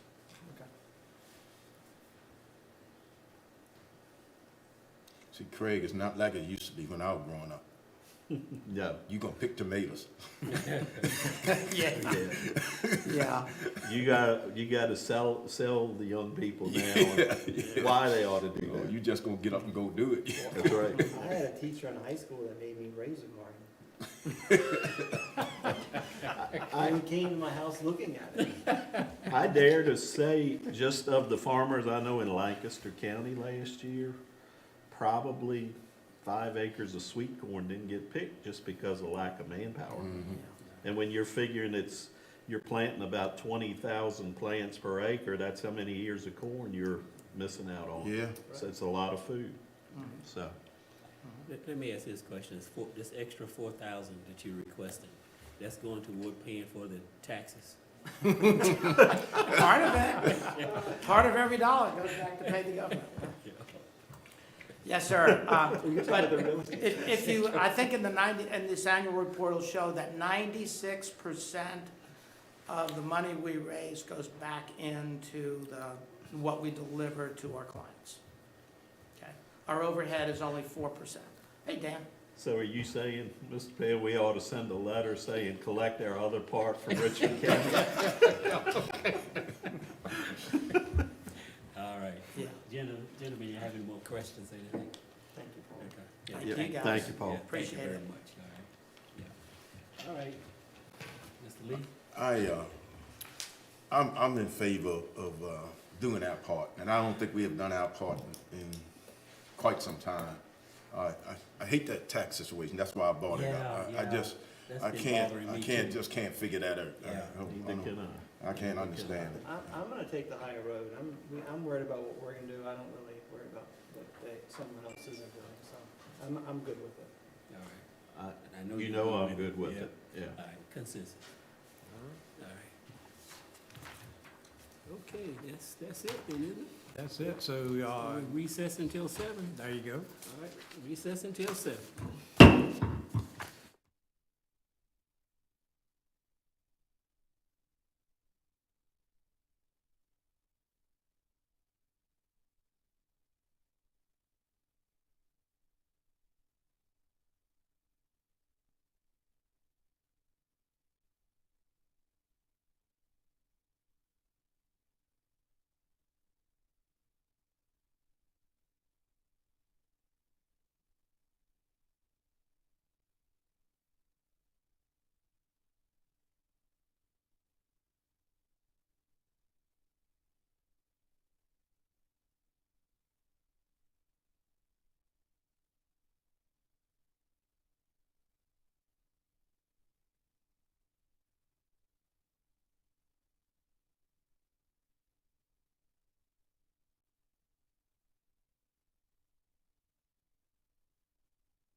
I'd like to call the March 31st, 2022 Lancaster County Board of Supervisors meeting back into order.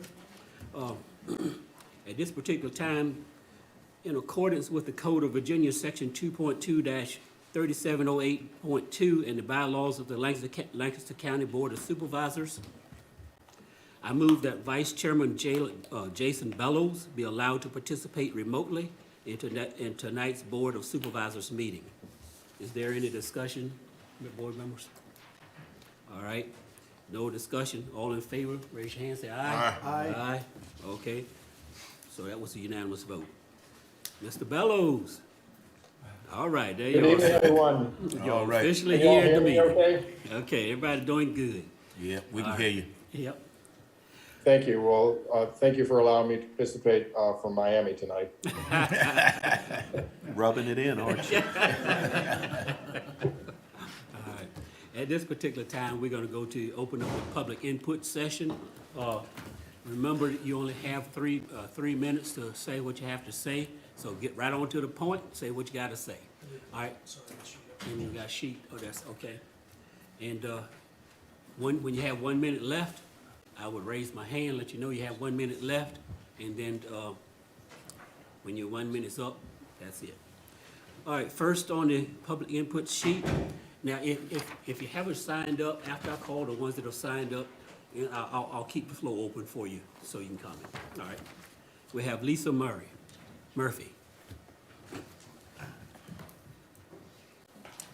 Good evening, Chair, Vice Chair, members of the board, and county staff. For the record, my name is Lisa Murphy, and I'm here tonight on behalf of Community Power Group. As you may recall at last month's public hearing, you all took up the application of Community Power Group on the property owned by James and Elsa Langford. And we are here tonight, essentially, and I'm going to try to cut to the chase, asking that you all reconsider the motion that was made and the denial of that application. As Rachel Boots indicated at that meeting, our client spent considerable time and money identifying a property and a location that met all of the requirements of your zoning ordinance.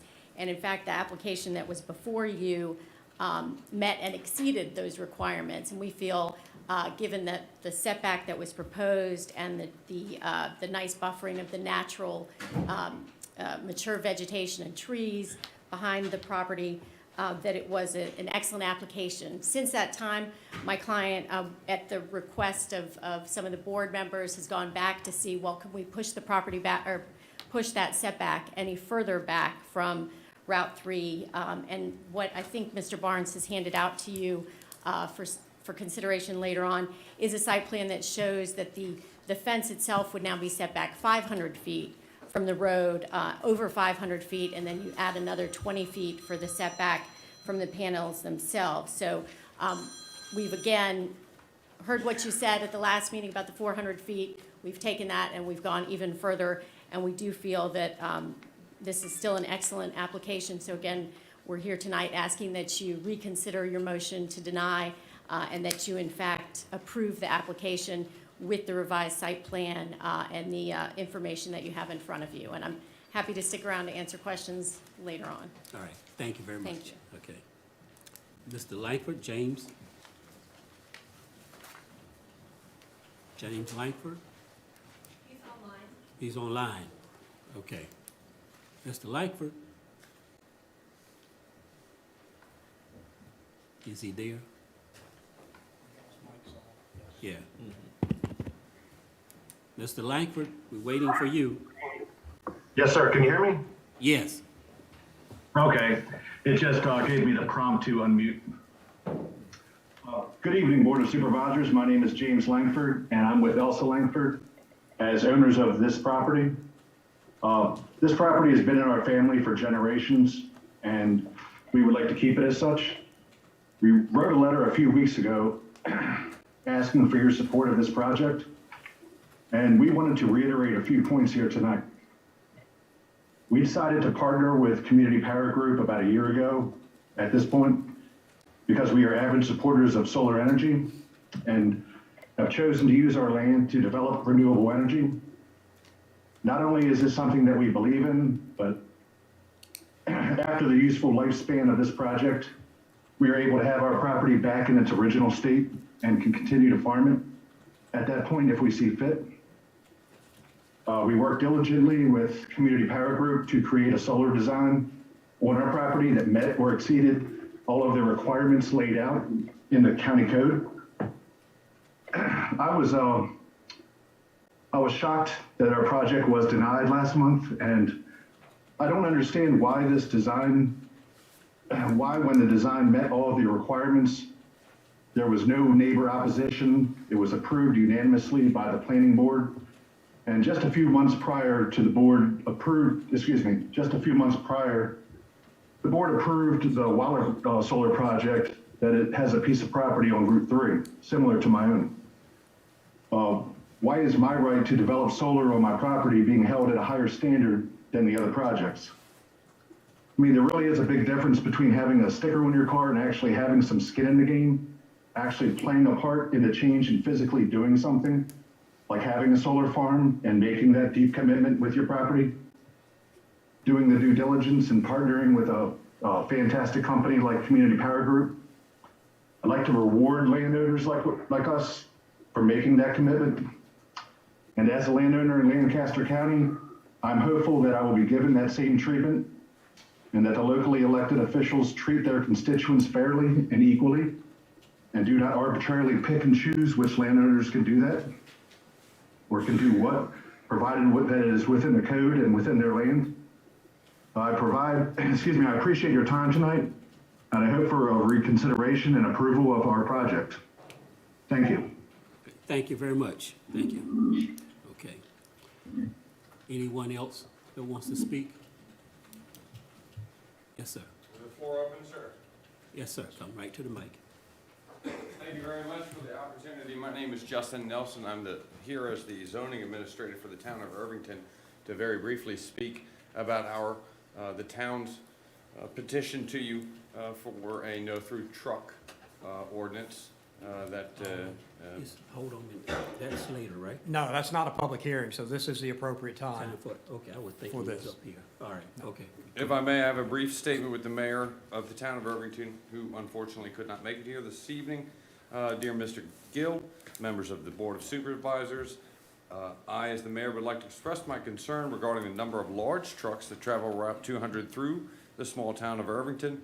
There's several shops and restaurants along 200 with many people walking, getting in and out of their cars. There have been numerous near misses of patrons and car doors along this stretch of Route 200 near the shops and restaurants with speeding trucks.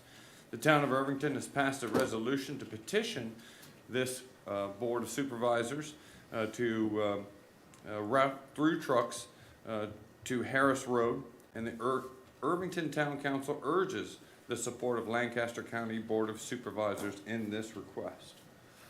Thank you, gentlemen, for allowing me to speak here this evening. All right, thank you very much. Okay. Anyone else have any public comments that's not on the agenda?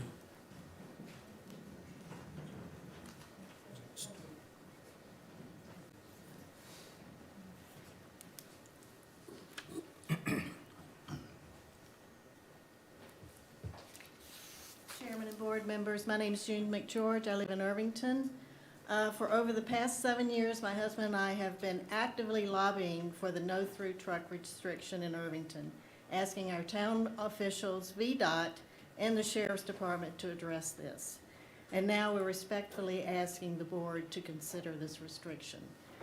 We do not see any reason for Walmart, Food Line, Ace Hardware, container trucks, logging trucks, large 18-wheel dump trucks to be transiting through Irvington when there's an established truck bypass, even though their GPSs show Route 200 is the shortest route. There is a safety issue that needs to be addressed. We have on-the-street parking, and it's difficult to drive through town when one of the trucks is taking up the whole road. We have a school in town. We have tides and guests on bicycles and residents. Our property is on a blind curve on Route 200 in the 35-mile-an-hour zone going into Irvington from Whitestone. We play cat and mouse with these trucks every day, trying to get out of our lane. During the construction of Compass Complex, There was a steady stream of concrete trucks and construction trucks for months, unfortunately not always obeying the speed limit. With the proposed construction of a new high school, we can only see that we're going to have to live with this scenario again. There has been an established truck route for years, and again, for our safety, it needs to be utilized and enforced. Thank you. Thank you very much. All right. Anyone else?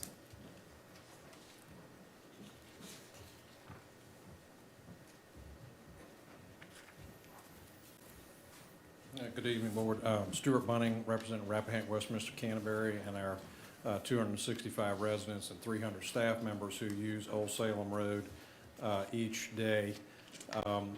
As we expressed some concern back when the request for the no truck route designation came up a couple of years ago, when it was first proposed that it be Old Salem Road, there was obviously, a concern for us. Really, since that time, in the absence of any designation, Old Salem Road has become a de facto truck route based on, what we are seeing going by every day in the same type of vehicles that were just mentioned by the previous resident.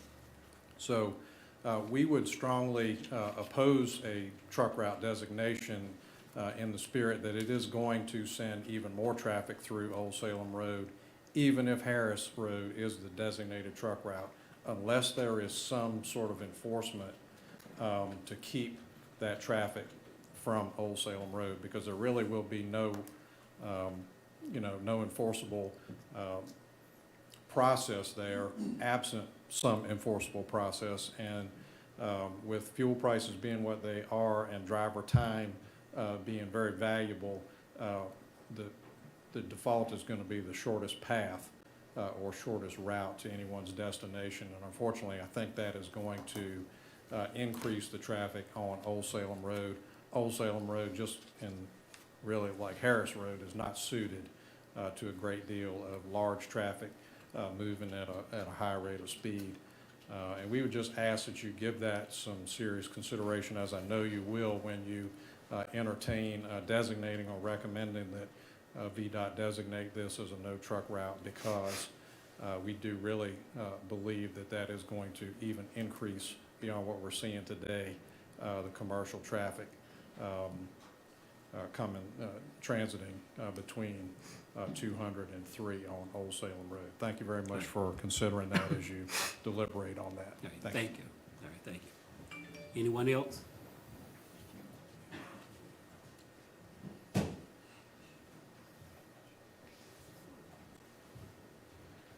Good evening, gentlemen. Ian Ormershed, 90, the Pony Pasture, Irvington. I'd like to speak on two issues, if I may. One would be the proposal for the rezoning of 2 commercial properties on Route 200. That would be during the public hearings. Okay, so that's later. In that case, I would like to speak on the second issue, which is Route 200 and the throughput of trucks through Irvington. My wife Judy and I, we live in the Pony Pasture, which our driveway leads onto Route 200. We would like to have the opportunity to be able to walk and cycle along Route 200 to get into the town of Irvington. We used to do that. We have stopped doing so because of the throughput of traffic. Along that road, it is not safe to walk or cycle when there is a large truck coming towards you and there is another vehicle in the other lane. We have to get off the road, jump up onto an embankment or into a ditch to make sure that we don't get hit by a vehicle. So we would ask very much that you support the motion that's been put forward by the town of Irvington. Thank you so much. All right, thank you. All right. Anyone else? Anyone else? Anyone in the online? No, sir, Mr. Chairman. Okay. Public input session is now closed. VDOT?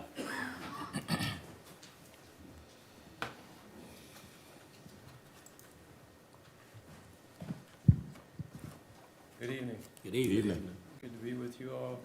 It's been a couple months since I've seen you. Glad to see each one of you. I'm going to go over my report. You will notice I added all the paving schedule routes to this report.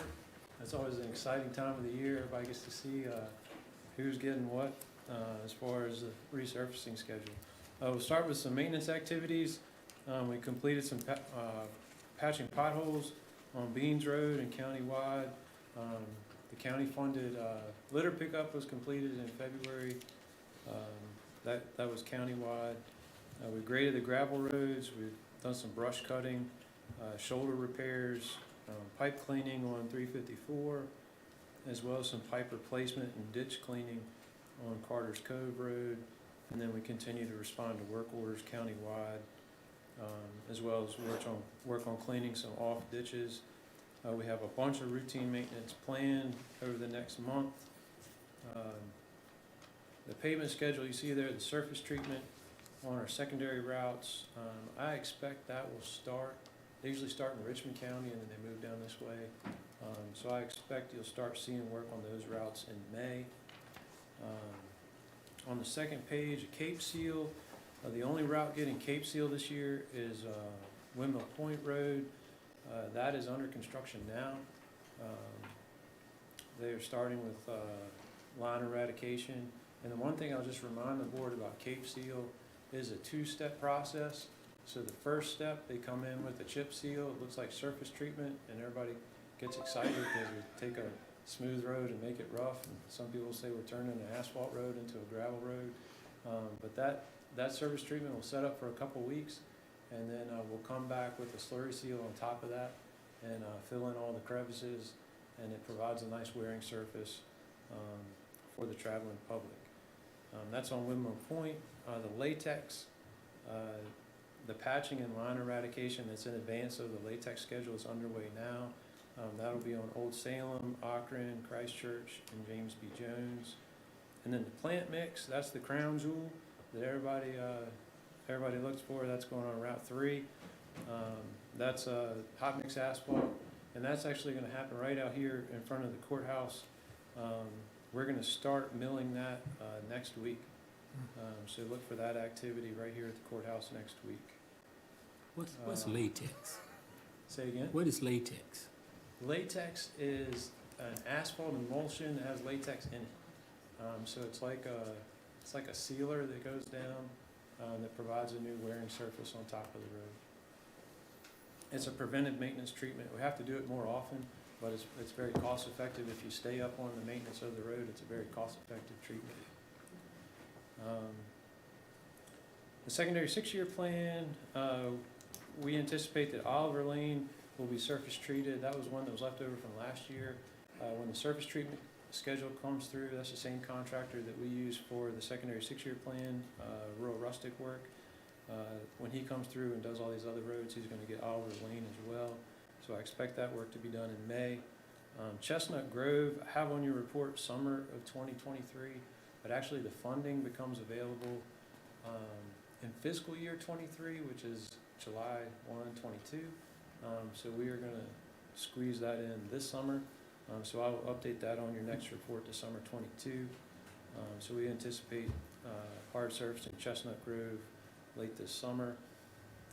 And then Davis Mill is on the secondary 6-year plan, currently scheduled for 2025. On the smart scale, just the latest development with the turn lane that we're doing in Kilmarnock. We will hold preliminary field inspection, which is a step in the design process, on April 13th, and we are planning to schedule or in lieu of scheduling a public hearing, unless the board has a major objection, we're just going to post a willingness. There is only one parcel there that's affected with this project, the Walgreens, that curb radius there at the Walgreens, and we will meet with them and go over the project with them. So it saves time in our project design schedule if we just post a willingness to hold a public hearing, and if there's no objection, we won't hold that public hearing, and it advances our schedule a couple months. So that's our plan now, unless you all have an objection. And that's all I had highlighted on my report, unless there are any other questions. I know we have some other things to go over. Any questions?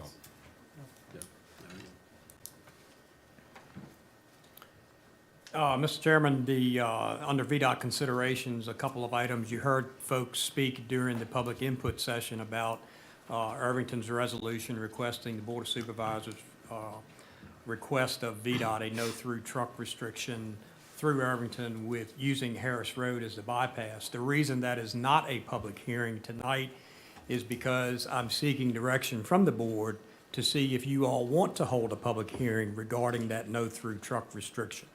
That's the first step in this process. You know from the previous time this no-through truck restriction was requested using Old Salem Road as the bypass route, you all did not want, the Board of Supervisors at that time, did not want to hold a public hearing to consider that. So tonight, that's, you've heard some folks speak, so I'm seeking direction from the board.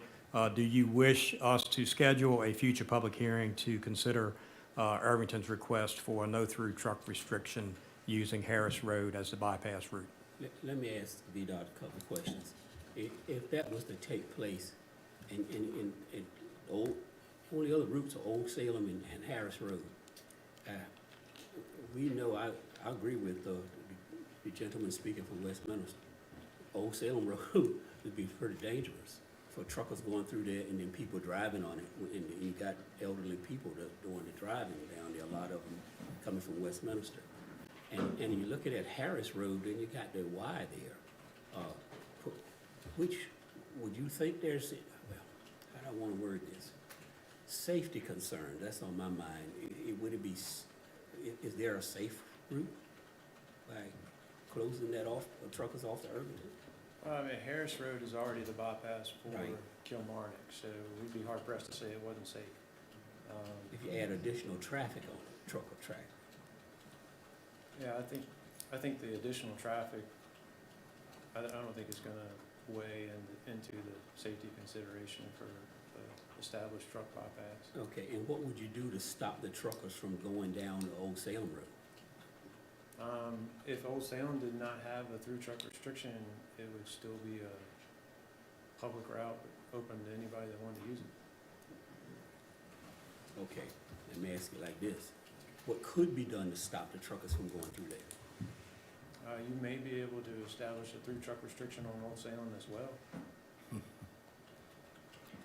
All right, The no-through truck restriction enforcement falls back on the county, am I correct? That's correct. And that was a discussion when the board approved the no-through truck restriction around Kilmarnock, about the enforcement of it. And Kilmarnock has their own police department. So that was part of the discussion at that time. Irvington does not have their own police department, so the enforcement of this no-through truck restriction would fall back on the county law enforcement. all right, gentlemen, any comments? I haven't changed my position on it from before.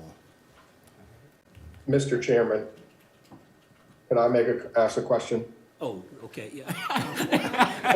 Yes, sir. Come on, we forgot you were there. Don, you mentioned the town of Irvington not having their own police department. Do they have, they don't also have any agreement with Lancaster County to do any kind of policing, do they? Not currently, they would like to, but there's, their town attorney, I think, is drafting an agreement, but I have not seen such agreement as of yet. Okay, thank you. I don't think I've changed my mind either, so, gentlemen. Well, I can't say, I can't change my mind because I wasn't here, but Right. what are you changing it from? We didn't support it. We didn't support, You didn't not support supporting, having a public hearing. Okay. Mr. Go ahead. I'm still pondering that. All right, Mr. Bellows? Why are you pondering? All right. Mr. Bellows? I will defer to Mr. Smith, whatever he requests. It's in his district, so I think if he wants to hold a public hearing, I would entertain the public hearing. It doesn't hurt to hear from the public. All right. I hope it starts raining there on you. I don't think that I would be in favor of holding a public hearing. All right, so, All right. Well, I would agree, that sort of sways my mind. Part of me, I see the concern and the problem there, but it sounds like the consensus is that, am I one? all right. So, we have a consensus then. Okay. All right. We're not gonna hold a public hearing. All right. The second item that I'd like for you to confirm is that Mr. Beal has suggested that the secondary six-year plan be revised, not this year, but next year. State code allows you to do it every other year. We historically have revised it each May with a public hearing, but because you all have prioritized the paving of Oliver Lane, Chestnut Grove, and a portion of Davis Mill Road, and the funding is in place for those projects, as Mr. Beal just stated, he suggested that we hold off until next year to hold a public hearing and revise the secondary six-year plan. Staff agrees with his request, and I'm just seeking confirmation from the board that you would agree with this as well. Okay, I'm gonna put that through a vote. I'm gonna make a motion that we agree with that. All in favor, say aye. Aye. All right. Aye. Okay, unanimous vote. Thank you. All right. And I'll make one other comment. I just want to thank you guys for the litter cleanup. That was a great job, and things look a lot better going into the spring. Thank you all. It was you all took the bull by the horns on that and took care of that. So thank you all. And your check will be written tomorrow. Okay. Yeah, for now. Just a public hearing number 4. Thank you very much. All right. Okay, we're going to presentations. Lifesavers Award. Let's see. Who's presenting? Heather Jenkins. Heather, okay.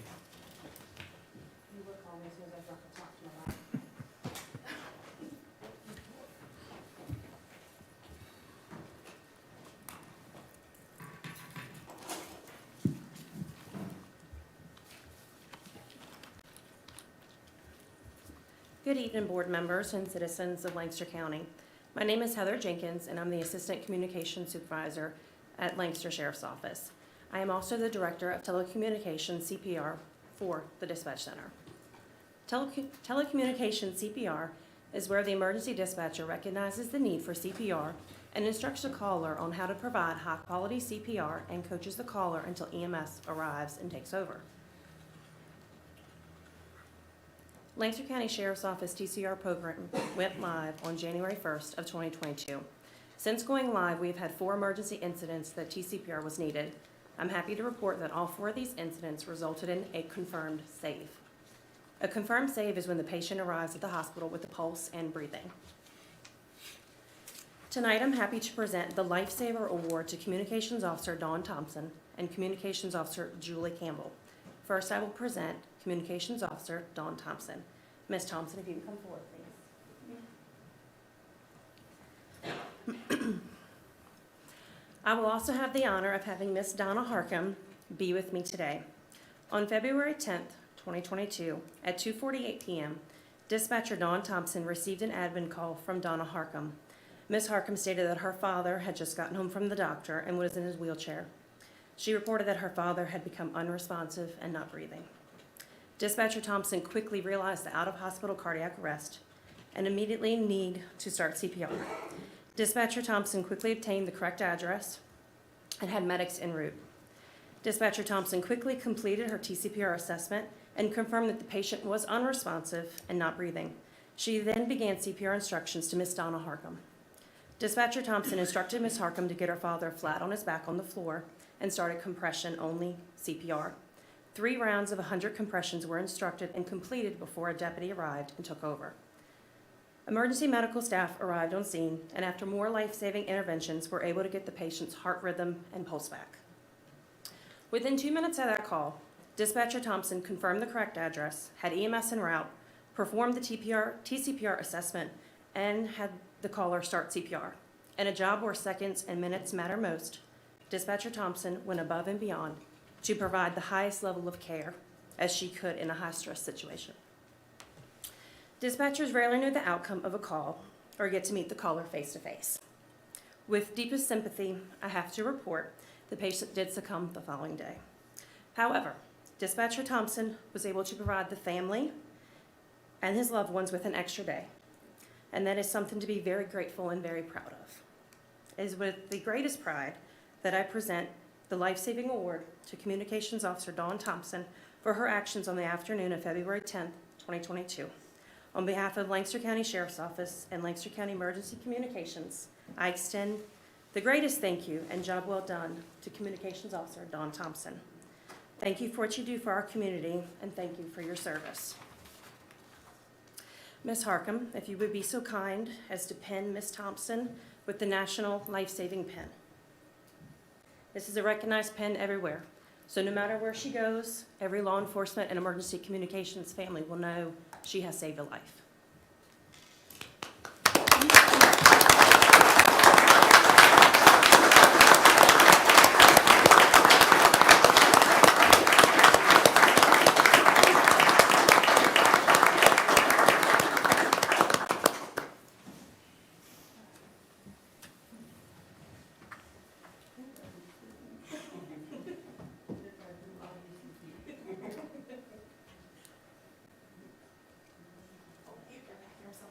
Might help if I gave you those.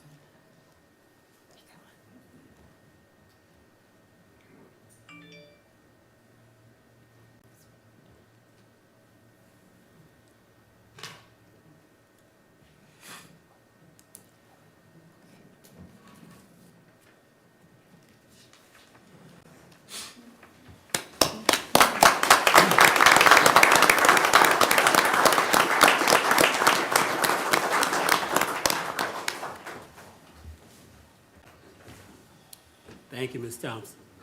That's very heartfelt for us because we don't ever get to see the person on the other end, never. So it always gives us emotion to see them, put a face to face, and know the outcome. Next, I will present Communications Officer Julie Campbell. Ms. Campbell, will you please come forward? Oh, there's sunshine. Okay. On March 3rd of 2022, at 5:08 a.m., Dispatcher Julie Thompson received a 911 call from a caller reporting, oh, sorry, Julie Campbell, what did I say? Oh, my bad. I was trying to give her 2 awards. Reported that he woke up to find his girlfriend was having abnormal breathing and her lips were blue. Dispatcher Campbell quickly assessed the patient and noticed that the patient was having agonal breathing. Dispatcher Campbell advised the caller that CPR needed to be started. Dispatcher Campbell had CPR started within the first minute of receiving the 911 call. Dispatcher Campbell obtained the correct address, had EMS en route. Dispatcher Campbell remained on the line with the caller, who became very upset and agitated for 17 minutes until the volunteer EMS arrived on scene and took over. EMS arrived on scene to advise that the patient was breathing and had a pulse when they arrived. When the first minute, Dispatcher Campbell had CPR started, and in the first 3 minutes had EMS dispatched en route. Dispatcher Campbell went above and beyond to calm an agitated caller and coached him to continue CPR for 17 minutes, even when his body tired. Dispatcher Campbell showed the true resolve and resilience it takes to be a 911 dispatcher. It is with great pride that I present the Lifesaver Award to Communications Officer Julie Campbell for her actions on the morning of March 8th, 2022. On behalf of Lancaster County Sheriff's Office, Lancaster County Emergency Communications, I extend the greatest thank you and a job well done to Communications Officer Dawn Thompson and Communications Officer Julie Campbell. Thank you for what you do for our community. And we will now pin Communications Officer Campbell with the National Life-Saving Pin. Yes, ma'am. Oh, picture.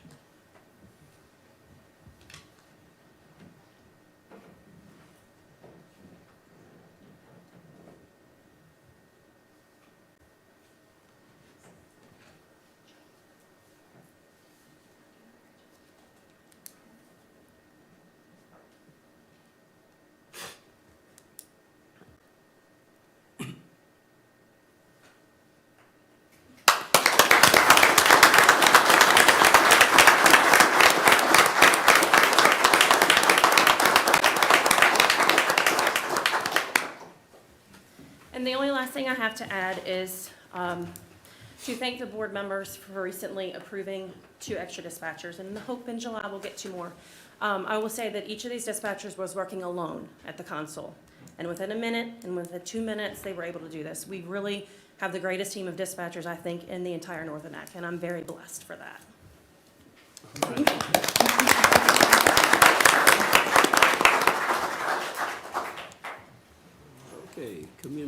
Mr. Shakatana, Community Business Relation Advisory Committee update. Good evening, everyone, and thank you for having us to give you a report on how the Citizens Business Relations Advisory Committee is progressing on the county's strategic plan. And it's my pleasure, I know there's a couple of new members that had not had a briefing before, but previously the county had approved the 2035 initiative as well as 6 strategies. So what we would like to do tonight, one of the 6 strategies is a public relations strategy where we are now focusing on community groups and focus groups. And we're giving them a high-level presentation. And what I'd like to do tonight, guys, is to go over that presentation with you so that you will see what we're communicating to the citizens. And then after that, I have a couple of requests for you to consider. So, Don, if we go to the background.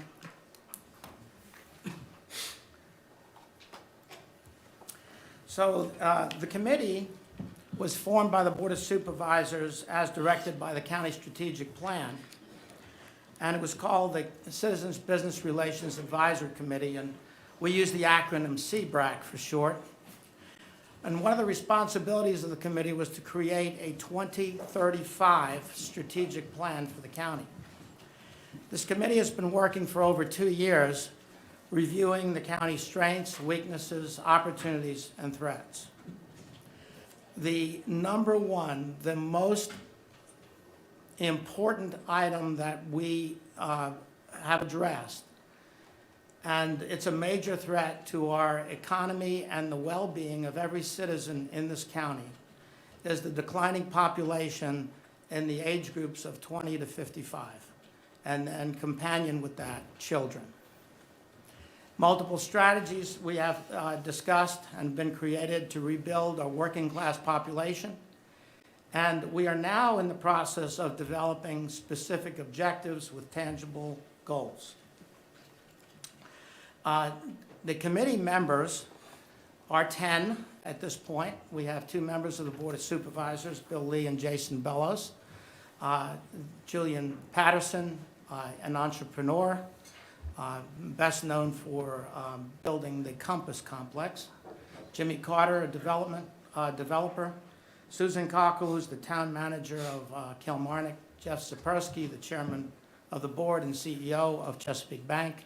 Roy Carter, who's the chair of our Economic Development Authority. Ty Brent, who's the chair of our Planning Commission. Dan Russell, the superintendent of our schools, and myself as a local businessman. One of the first things we did was to create a vision for the county. What do we want to see it look like in the year 2035? So when you look at some of the bullets, you may not recognize them today, but this is what we are visioning for the future. And the previous board has approved this vision. We've bulleted it here. And so ultimately, we'd like to be known as a highly desirable place to live and work and play. We want to be known as an economically successful rural region. And we want to be known for our heritage, our arts, our water and nature-based recreation. We'd like to have a vibrant school system focusing on family values, a safe and affordable living venue for everyone. We'd like to have a business-friendly environment that creates jobs and a community where volunteerism is abundant, which we have today. Don? Oh, sorry. Okay, so this is the most important slide that I can show you. And it shows population change in a county with a fairly static population between 10,005 and 10,800 people. Over the period of time from 2010 to 2020. where it shows that we have 178 less children, and then a critical workforce age of 20 to 55, we're showing a decrease in 902 people, while we continue to age in place with over 646 people, 55 years of age and over, increasing the county population. So our initiative, which has been adopted, is to increase the population of a working class community by 20% to achieve a better demographic mix. And why this is important and why it matters is this. And if anyone has any takeaways on this, I want you to remember the bullets on this slide. The workforce is suffering, and it has long-term impacts on our quality of life. We're losing businesses and trades in the community. Just in the last couple of years, we've lost a couple of dentists, and there's been no one available to take full practices over again. Employers are not able to maintain convenient hours because of staffing shortages due to decreased demand and inability to recruit. We see this a lot with our restaurants in the community, but also with other retailers. We see increased financial burden on the county and our health and wellness facilities.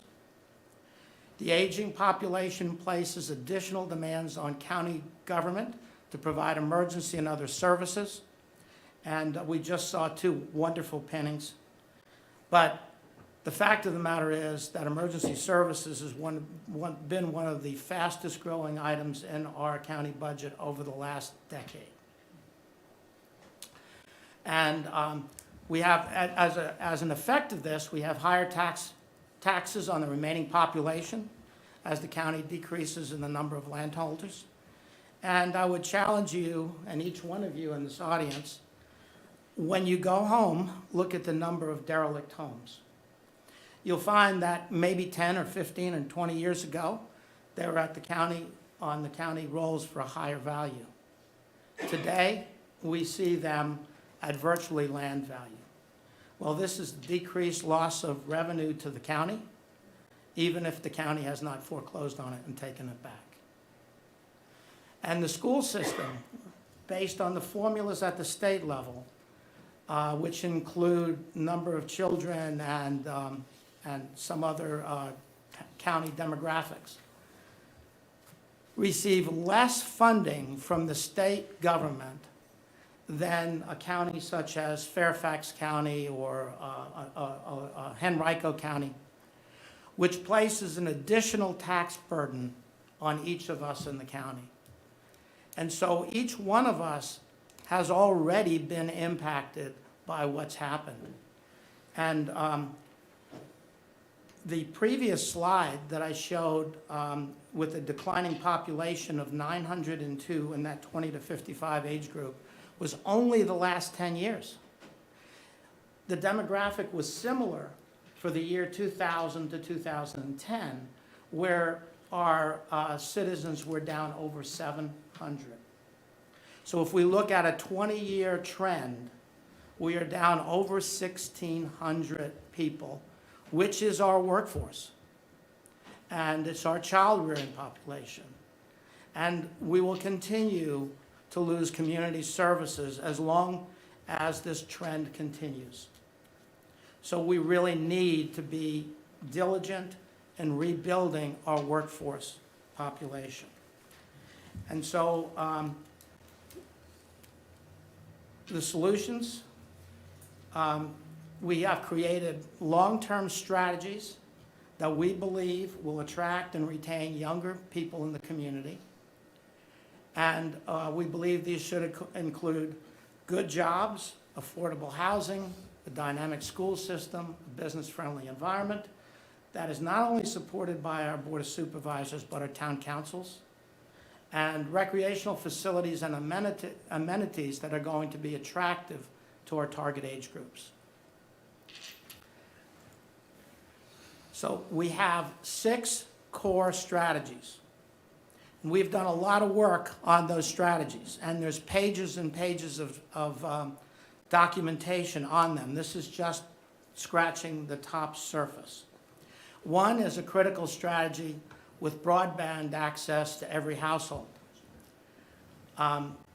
This is especially important in the last several years with the pandemic and folks relocating into the county, bringing their own job with them.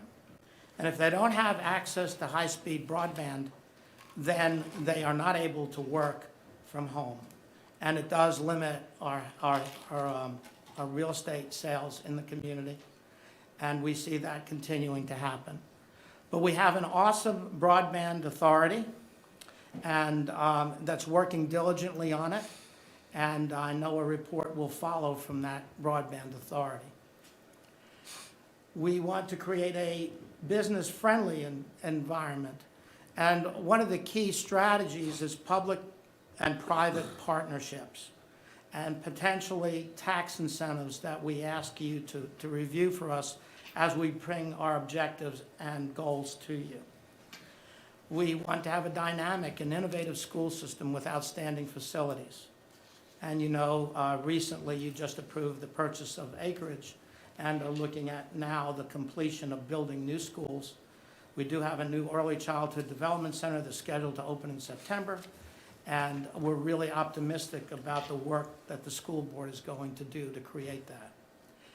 It's important in two different ways. One, to attract new people in the community. And second, to educate our own children to be valuable members of our workforce and society when they get out. We need available housing for all.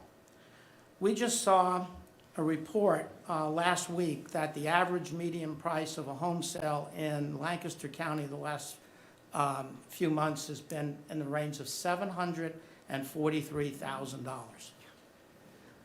Well, that's not going to bring a lot of workforce type people into the community.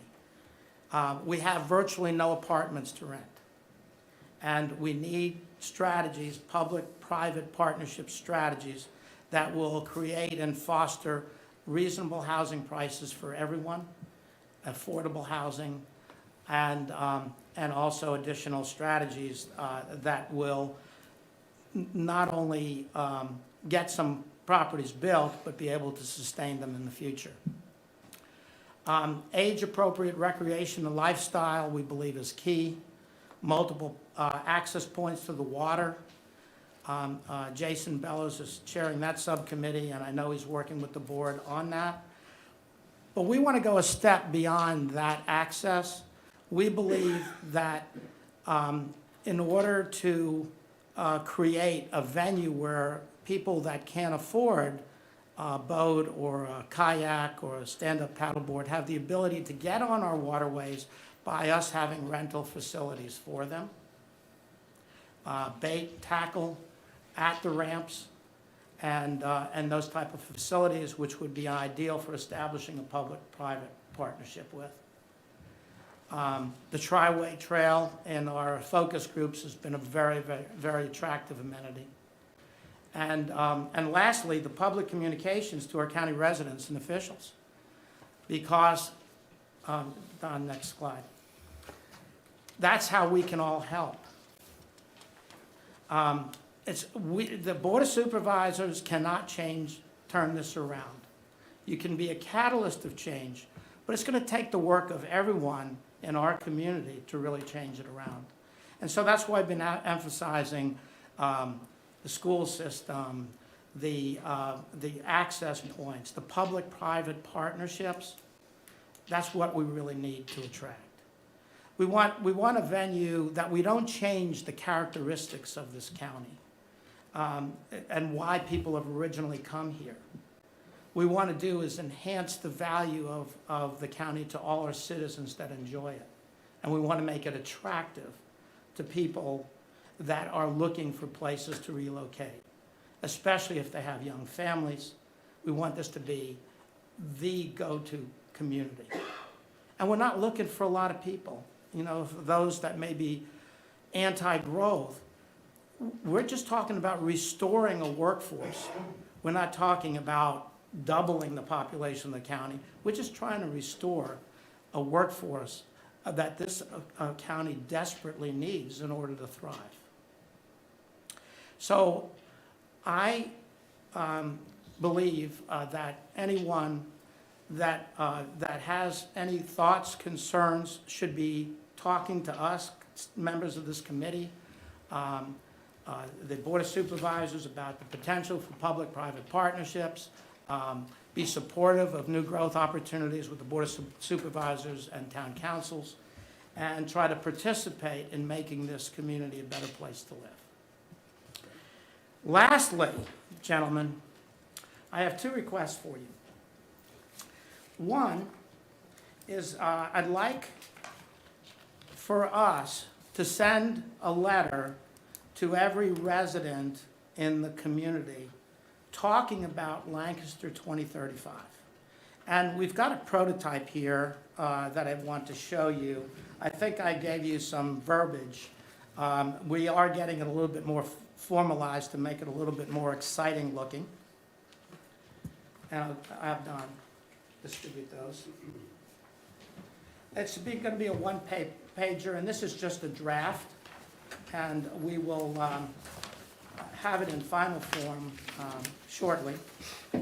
So if you would be able to send a letter similar to this to each household in the county, we would appreciate it. It also helps with our credibility as we go out to different groups. And lastly, the issue of broadband and fiber has come to our attention. And we know that the Broadband Authority is actively supporting fiber in all this part of the county, and that's been their mission.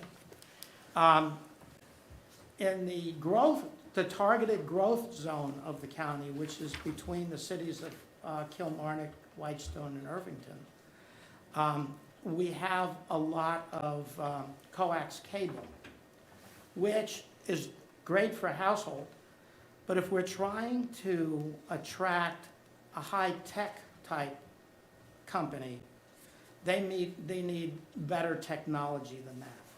And we know that there are some providers in the Triangle area, but we would like for you to consider asking the Broadband Authority to include a study of the fiber available and include that in the scope of their work. Is there any questions, gentlemen? Any questions? Thank you, very impressive. Yeah. Okay. Thank you. Thank you, guys. Okay, Dr. Silverman?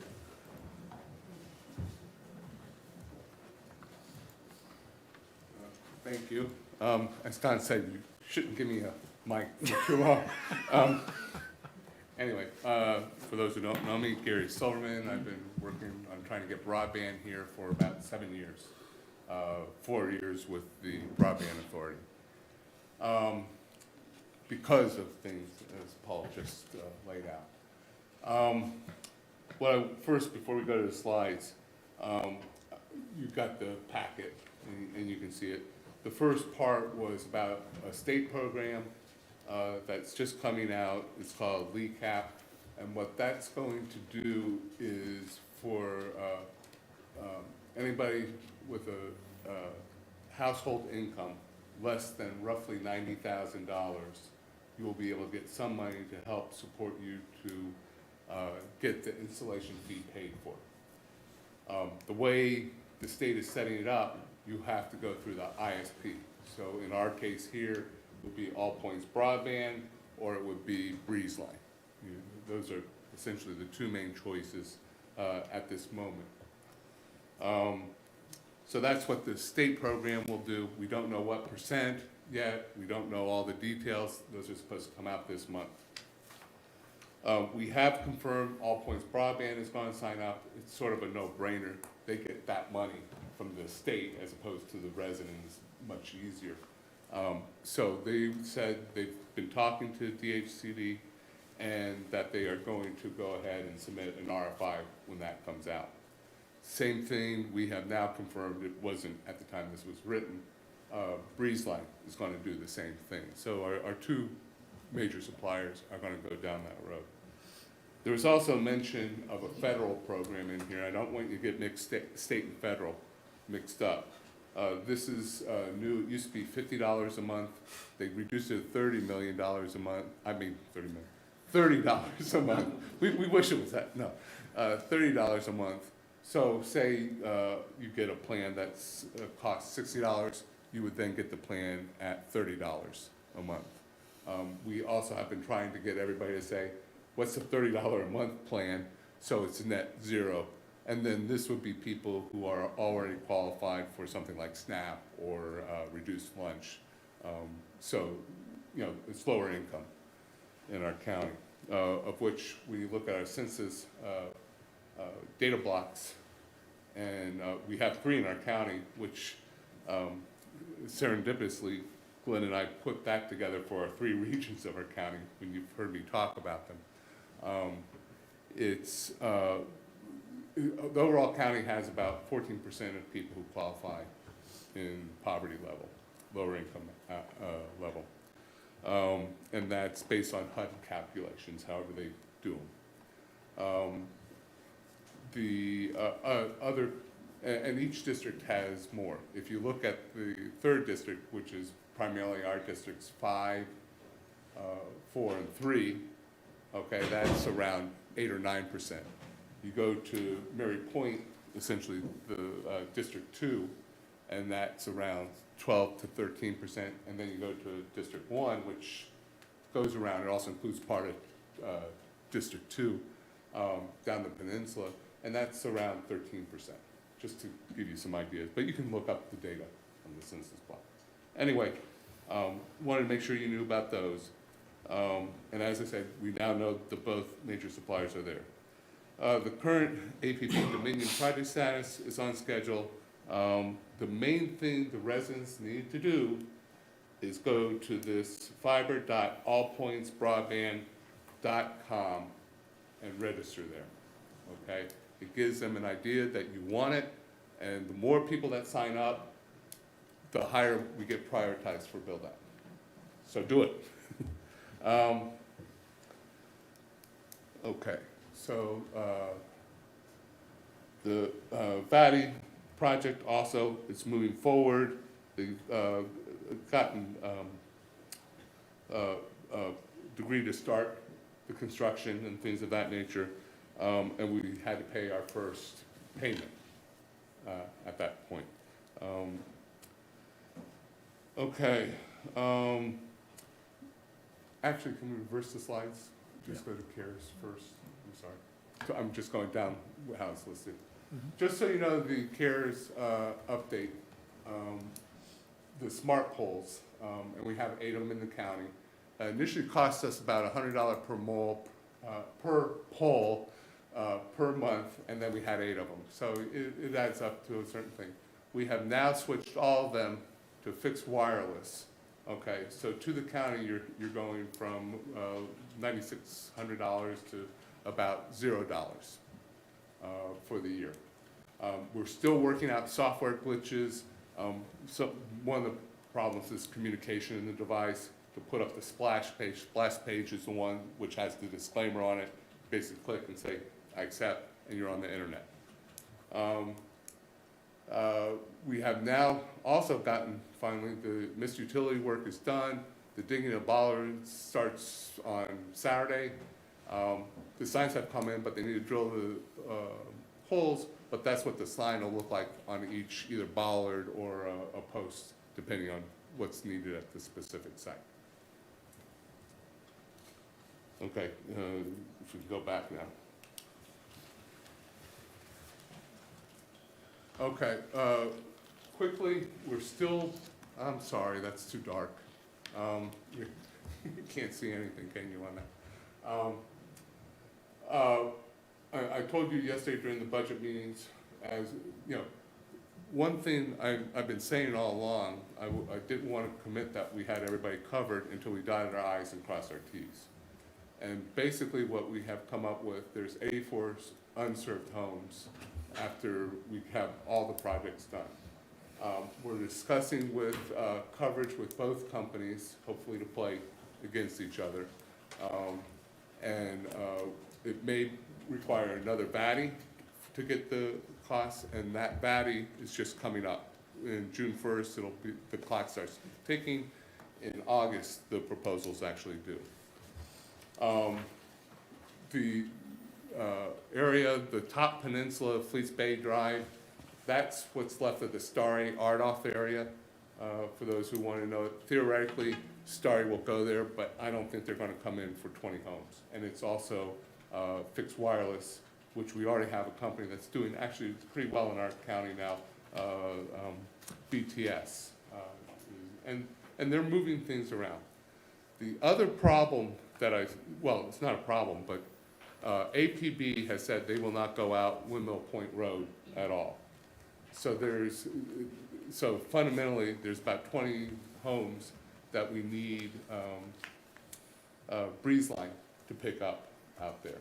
And most of it is long driveways, or it's roads that they just never went off. They have to go a distance to them off of that main road. So basically between those two areas, that's about 40 homes. The rest of the homes are one here, and really what we have to say, who's in that specific area, and say, and that'll be a natural. APB has already said, if we pass a home, we can do, they want to get as many customers as possible. They're the ones who have 2641 parcels that they're doing. Breeze Line is working on 314.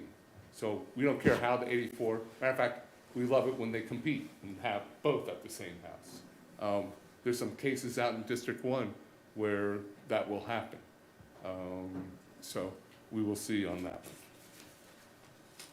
one. And I think that pretty much covers, the fixed wireless, just so you know, and this is a while ago, we need to get an update on our next meeting, but it's 212 installations out of the 300 we have purchased. So this is actually pretty exciting, considered in September we were about 60. So it's speeding up as they're trying to move out the equipment we paid for, and then BTS is essentially leasing that from us, and that's where we get the income that's coming in. Thank you very much. Any questions? What is the average cost of an installation fee or a hookup fee? For a citizen? That's not a simple that's not a simple question. I know it's not. With the BTS and the CARES project, that's paid for. Okay. By the money we receive, and it's still, for the other roughly 90 homes, they will get it for free. So it's basically you're going to pay the monthly cost and you're up and running. My understanding right now, for anything that's within the 2021 Breeze Line VATI, it's supposed to be a $100 hookup. Okay, we need to go ahead and do that. For the APB project, and I'm sorry the map is just not showing up well. But it's essentially, well, it's the larger portion. If you guys, I can go ahead and send you a link and you can look at a map. And those are the green dots you'll see on the map. That they're going to be charging $200 for installation, okay, regardless of how long. And same thing with Breeze Line. Before this, or if it's one of these homes that someone hasn't taken a drop, there's 89 drops which can be hooked up to Breeze Line today with a drop. Okay, they call it serviceable. Okay, that people, I'm not sure whether they know they can get it or whatnot, so we're going to be asking them to at least send a mailer to them saying they can get it at that point. Okay. So it's mixed, and I don't know what they would charge for an installation fee outside of the grants. The grants sort of control that. Thank you. Okay. Gary? Yeah. About a month and a half ago, I had some people contact me, and I actually received one in the mail also, a flyer from Dominion discussing about broadband. a lot of people, including myself, is that tied in with what you're doing, totally separate? Can you enlighten me a little bit on that so I can answer that question better? Absolutely. Dominion is putting in fiber no matter what. They are required by the Homeland Security to secure their facilities, you know, substations, whatever electronic stuff they have. The solar farms, they will be required to do that. They will put down a 24 count fiber for themselves. But in this whole Dominion project, they have 144 count fiber, which is will go along the backbone. So, APB, All Points Broadband, they, at least according to the proposal, they may have leased more, but they leased 60 fibers is what is reported. So theoretically, there's more capacity there to do it, and then they build off of that. Okay. They go ahead. So Dominion is advertising this as a byproduct of They that. are like a middle mile provider. Yeah. Okay, and everybody else will be building that. So Dominion is not gonna hook up anybody. What they're gonna do, All Points Broadband can go to them and say, okay, that's fine. Or if you, a new guy, and you wanna set up a business park, and you figure you can make money off of that, you could do that too. But you'd have to do all the licensing and paper. There's a lot of paperwork through FCC, et cetera, to go ahead and do that. Okay, thank you. Any additional questions? Okay. All right, thank you, sir. Thank you. Mr. Chairman, the CBRAC committee, Paul Shakatano, when he made his presentation at the very end, had two requests. The second request was to ask the Board of Supervisors to request of the Broadband Authority to do that study of fiber availability in the lower part of the county. Is that something that you would like for the Broadband Authority to do? And if you feel that way, I guess the most appropriate thing would be to do it in the form of a motion to add that to the Broadband Authority's scope of work. You have some of that information now? Yeah, we have information where fiber is. The problem is you're dealing with commercial companies, and you can't tell them you have to do this or that, right? They're going to use their system. Right now, even Breezeline has Verizon has fiber everywhere in our county, and they lease it out. We know this now. Dominion is going to be leasing out their fiber to whoever wants it. Breezeline actually has fiber running essentially the Route 3 corridor all the way down to the bridge, Norris Bridge. Okay, they also have it running all the way out to Windmill Point, fiber. But then they have a hybrid system where they then they have like a well or something, you know, or a pedestal, however they're going to go ahead and do it. And then they run copper from there into the neighborhoods. So that's where some of the issues are. The real issue is, you know, we're getting pretty old, right? MetroCast, I don't even know who was before MetroCast, but in Irvington, in Kilmarnock, and Whitestone, those are the first people who got the cable. And you're talking 30-plus years. You probably know more, Bill, from your background. So you need to replace amplifiers and things of that nature, which is common and frequent in copper. So this is why a lot of people have issues, and quite frankly, Breezeline recognizes that and has said they need to upgrade. They've upgraded every other county around us, and they haven't done ours. They've been promising it for 4 years. So could the Broadband Authority then relay that information to the Paul's I've been organization? talking a bit with Paul. Okay, all right. So you're okay with it? Huh? Well, it depends on where you want the fiber. If you're going to a place of work, I don't think there's any problem. The problem is when you have somebody, and now I'm not too worried about districts 1 and 2 because they're going to have fiber. But you know, say someone wants to work all the way out in Whitestone somewhere, okay, and they're not hooked up to fiber, or even in the downtown Kilmarnock, they will not be able to access fiber at that point, and until it's improved, the system. But anyway, so. Jenna, we need to move on. We got. Yeah, I'm sorry. You're I'm sorry. all right, you're all right. We kept asking you questions. All right. Okay. Public hearing. Mr. Farrell? Morning, Mr. Chairman, members of the board, or good evening, rather. First public hearing in front of you is a special exception application from Mr. Christopher Phillips. He's in District 1. What we have is a project where we have a single-story dwelling. It's 358 Dillon Drive. He is expanding, which is Article 12-4-1, where he would need a special exception from the board for a prior non-conforming use. The structure that is there now is 1 story. His addition is not going to encroach any closer to the setbacks, but it's going 2 stories.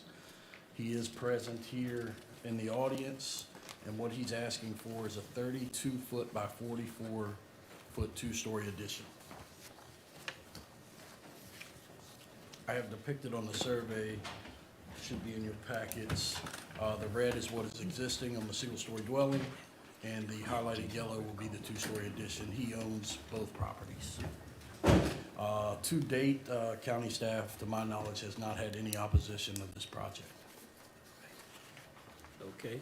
Any comments before we open it up for the public hearing to the floor? None. Okay. The floor is now open up for any comments on this? Any comments? Any comments online? No, sir, Mr. Chairman. All right. Public hearing is now closed. I entertain a motion. Mr. Chairman, I move that this special exception be granted. Okay, you've heard it. All in favor, say aye. Aye. Unanimous. Aye. vote. Unanimous. vote.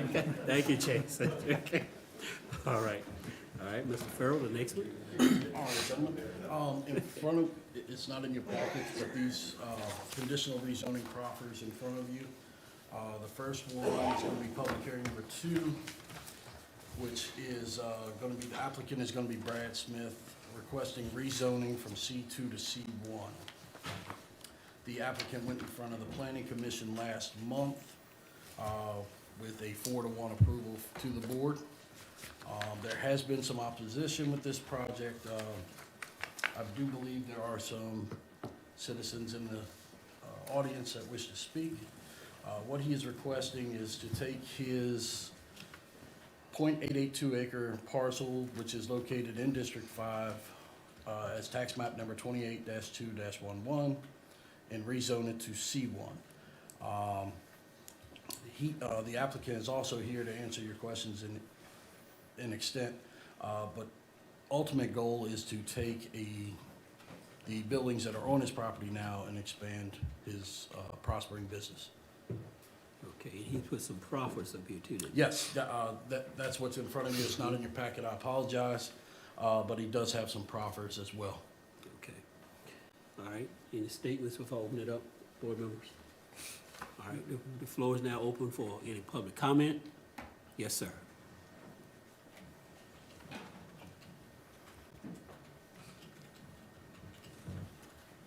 Tom Chapman, District 5. I thank the supervisors and staff for the opportunity to speak here.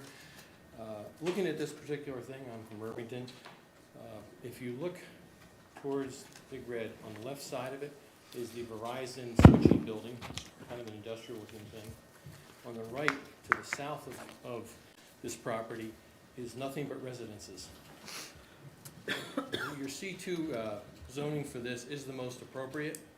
I did listen to the complete Planning Commission hearing recently, and I think what they suggested for this area, for this issue, was to allow an exception in your C2 zoning ordinance that allowed to make some minor change. You could keep it still C2, but allow whatever minor adjustment was needed. And I would say, I would request that you basically deny this motion and let the C2 ordinance be upgraded so the minor things that they want to do here can still be accomplished under C2.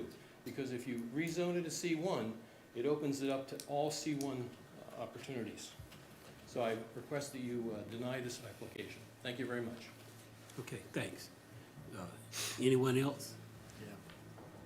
Yes, well, there was another gentleman that stood up first. You all right? Okay, come on, okay. Mr. Chairman, Supervisors, thank you for the opportunity. I'm one of those 646 that Paul referred to earlier. I'm come here in the last decade and very happy to be here. Thank you very much. I'd like to speak in opposition to this motion in front of you on process grounds. The Planning Commission heard the petitioner who had no plans, no specific plan for the improvement. He wanted to know whether or not he could think about it. And it seemed to me that from a governance point of view, this is probably not the way you want to control the future of our town's lands. Thank you very much. What is your name, sir? George Cooper, K-U-P-E-R. I live in Irvington, Hayden Hall. Okay, thank you very much. I'm in 646. Anyone else? Well, I should say there was one good outcome from the Planning Commission hearing. And that is, I noticed that the front yard of the facility had been cleaned up considerably, so that the junk that was normally visible from the street was no longer visible. Anyone else? I think, is the owner here? Yes. Okay, He's been trying. okay.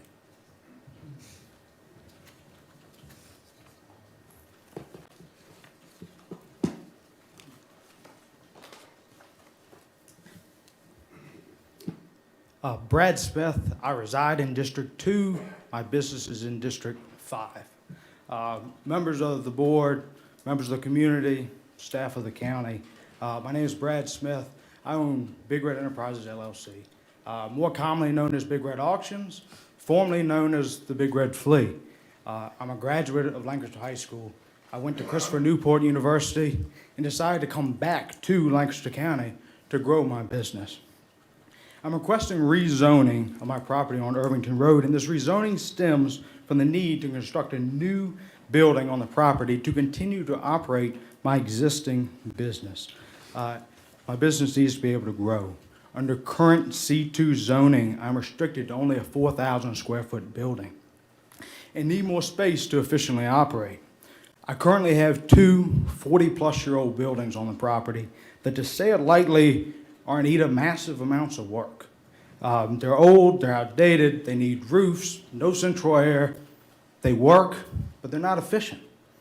My plans are to demolish these old buildings and replace them with one new building larger than 4,000 square feet. It was explained to me that this was the first step in the process to get a building larger than 4,000 square feet, was to get it rezoned. That there was no reason to do a site plan now, because if you weren't approved, it was all waste. I'd have to then go back, redo another site plan for a 4,000 square foot building. And that's waste that a small business can't justify. My property already has a commercial entrance, and there will be no more increased traffic as we're still operating the same business that we do today. I will continuing to operate as usual. My business employs not only me, but as it grows, it has the ability to create employment opportunities. My business generates tax dollars for this county. My business brings people to the area. When I have online auction pickup, my auctions go throughout the entire state, throughout the entire country. I have people that drive to my facility in Irvington from Maryland. I've had them drive from Georgia, from North Carolina, and on a regular basis from Newport News, Williamsburg, Powhatan, Fairfax, Fredericksburg. They come to the area. What's the first thing they ask me? Where can I get something to eat? Where else can I go shopping? Where are there antique stores? They come here, they spend time here, they spend money here in our community. My business provides a valuable service to the seniors in our area and help liquidating estates. In a retirement community, there is a huge demand for assisting in liquidating items that have accumulated over a lifetime of collecting. And my business relieves the stress that these items cause. My business also helps with fundraising efforts of numerous charitable organizations, the YMCA, the Food Bank, Garfield's Rescue and pet organizations, local churches, the Lancaster, Virginia Historical Society, and others. I need a new facility to be able to continue to provide all these services effectively. I purchased this property just 4.5 years ago, and at that time it was overgrown. There was a field for the parking lot. There was bushes taller than the building, and this entire section of Irvington Road was empty. Mom and Pops was empty. There was no Kellum Farms. There was no four-leggers. There was no Rapid Loop. It was all empty. I remember people coming to me. I previously had my business here at Lancaster Courthouse. I remember people coming to me and say, "Why would you move your business to the rough section?" It was all empty. There was nothing there. Now this area has been revitalized. It's all full of small, locally owned businesses. It has been stated that large buildings and outdoor merchandise would be an eyesore.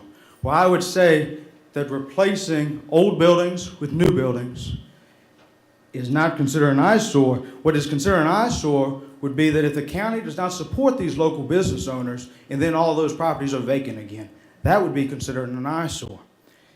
It has been stated this is a beautiful residential area. In the down side streets and off of the main road, there are houses, and many of them are waterfront. And I believe that if we use that definition to define a residential area, that off of a main road, there is a street that leads to houses, then we cannot classify any area in this county as non-residential. Compass Entertainment is right up the street. And I love Compass Entertainment, but that is commercial like Lancaster County never dreamed of. The school is coming on this street right up the road. So the county is investing in this area. It should let business owners invest in this area. You got two main highways in Lancaster County, and that is Route 3 and Route 200, and this is Route 200. In fact, it was designated in the Lancaster County Comprehensive Plan as a primary growth area. We're not talking about corporate America here. We're talking about local small businesses, the backbone of this community. We're talking about people who are from here wanting to better this area we call home. I look around the room, and I am by far, other than my girlfriend, the youngest one here. At 25 years old, I think it's safe to say that whatever I do on this property is a long-term commitment to the property. I've been in business for 12 years, and everybody thought it was a hobby. Everybody thought it was a little child game. Well, I've turned that into an occupation and a business. And, you know, we just saw Paul's presentation. I thought we wanted local business owners here, not people to leave the county, come back here when they retire in 40 years. We want local business owners here. The plan states there's a shortage of young people, and they want to encourage more young people to stay here. And let me tell you, the publicity and scrutiny that this has been under has really made me question whether you support local business owners here. It really made me question whether I want to put my business here. It's really been a lot of publicity and scrutiny on it. My plan has always been to live and run a business in this county that I love, but I need the ability to grow.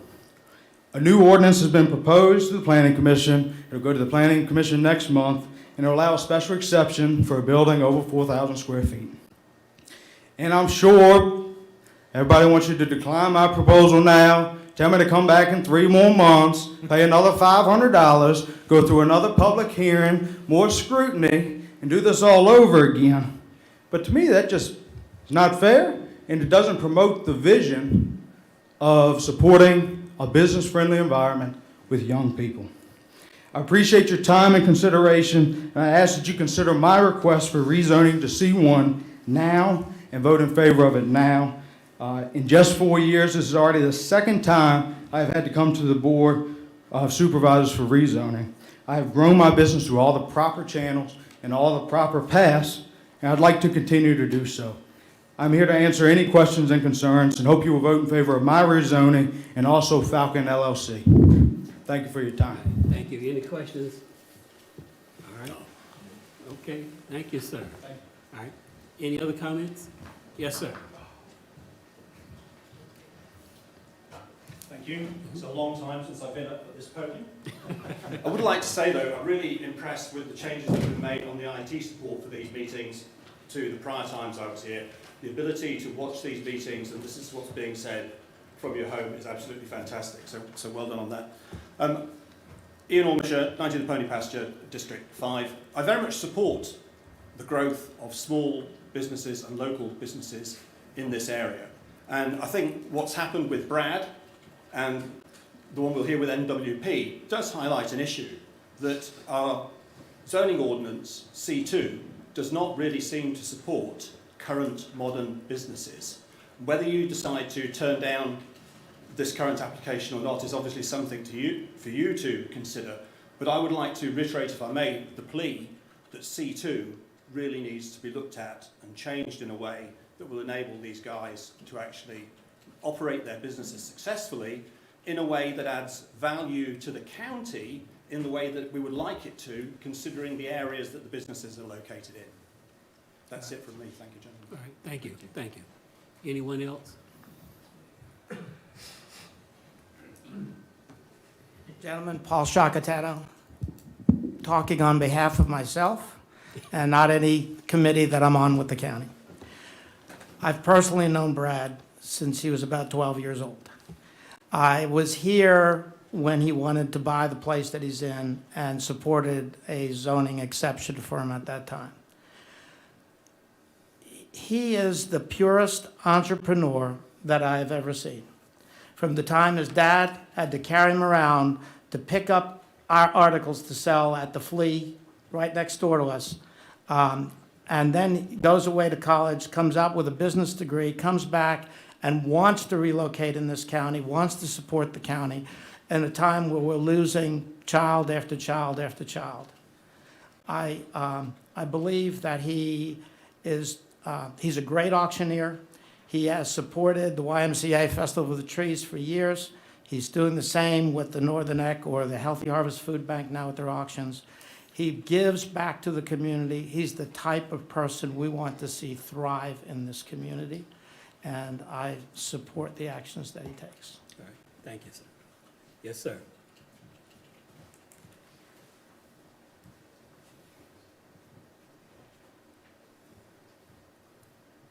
I'm Kenny Kirkendall. I'm an adjoining landowner, both to the Falcons, and then Brad is just a couple ones down. They're great neighbors, great businesses. I'm certainly in favor of it. A lot of the people who have stood before us in the Planning Commission and today, I don't think have an understanding that C1 starts up the road just on that side of the road and continues down to where it met C2 and continues down there. Everybody that becomes before you opposing this acts like we're recreating a wheel or turning something that wasn't commercial otherwise. But I'm in favor of it. They're great people. Anything I can do to help. Thank you. All right, thank you. Anyone else? Anyone online? Paul Thompson. Mr. Thompson, you're online. You're up. Hi, Paul Thompson. 356 Glenwood Lane, and I live in District 5. So I am one of the residents that's adjacent to this property. And, you know, we are certainly supportive of local residential friendly businesses and want them to prosper.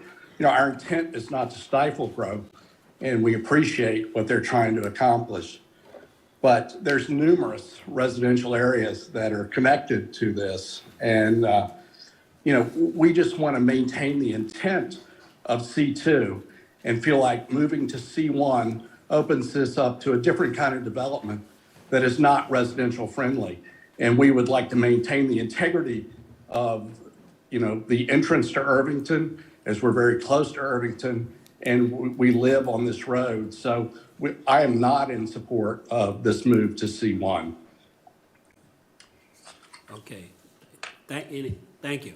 All right. Any others? All right. All right. Any others here? Okay. Public hearing is now closed. Any comments, gentlemen? I'd just like to say this. As we listen to the report from our committee on the growth here and maintaining the youth in this county, as I listen to Mr. Smith talk, that's fitting right into our strategy, what we're talking about as far as growing the business, economic business here and maintaining our youth here at home. Because he went through high school here in Lancaster, went off to college, came back and started his business. And sir, I was one of the ones who was wondering why you started that. But listening to you, you're making it work. So I'm in favor of this. I am, but. Brad was running the business when he was in college. He was? Yes. Okay. But I've known Brad for a while, and he helped me out with my mother's estate. Okay. And very professional, and it's definitely needed, just like he said, in this area. Yeah. And I gather from just listening to him and watching what he's doing from a distance, I'm thinking he's going to probably be very responsible with what he's doing in that area. My thinking is, the ones of you that don't want it right now, once you see it, I'm thinking that that is, if we approve it, that you might look at it and say, that's not as bad as I thought, because I enough see it. All right. I echo what you say. I've known Brad a long time, and he's always been very responsible. I know there's concerns from adjacent landowners of what could go there, but I feel more than satisfied he will do the right thing with that property, so. Right. And as far as those conditions for that particular zone, he has cut a lot of those out. He has 1, 2, 3, 4, 5, 6 that he's narrowed all that down to 6 of them. All right, so that's hotel, motel, tourist homes, libraries, hospitals, public utilities, and so on. All right, so he's narrowed that down a lot. So. Jason's on, huh? Don't forget. Oh, that's right. Mr. Bellows? Mr. Bellows? Thank you. Thank you, Mr. Chairman. I'm in support of this as well. I've known Brad for a long time as well. He was a former student of mine. I supported him in the past on his request. I will be supporting him this time. I think this fits the comprehensive plan growth area, plus our mission to recruit small businesses and young people back to the county. So I'm in full support. Okay. Mr. Smith, it's your area. Yeah, no, I'm in favor of it. I can't turn down, you will, for those that don't know me, you'll quickly learn that I am always pro-safety first. I will always be pro-schools, and I will always be pro-business. So I will go along with the comprehensive plan, and let's approve this and make it a C2 property. Give us a motion. I mean, C1 property. I move that we convert this property from C2 to C1. All right, you've heard along with the proffers. Along with the proffers, yes. All right, that he's committed. All right, you've heard the motion. All in favor, say aye. Aye. Aye. That's a unanimous Aye. vote. Aye, unanimous vote. Okay. All right. So, all right, let's move on to the next one. All right, Chairman, this is going to be public hearing number 3. The adjacent property to Mr. Smith is going to be owned by Norman Faulkner Falcon LLC. It's going to be tax map number 28-213A. It is a 7.30 acre parcel, which Mr. Faulkner is wishing to do the same thing, change the zoning from Mr. C2 Farrell. to C1. Yeah. 0.73. 0.730, I apologize. Thank you, sir. He wishes to have sales outside of the building, still under covered roof, which he cannot do in C2. This motion is coming to you from the Planning Commission, again, 4-1 for approval. He is here in the audience as well. All right. I'm going to listen to the landowner first, the property owner first, before we open up the public hearing.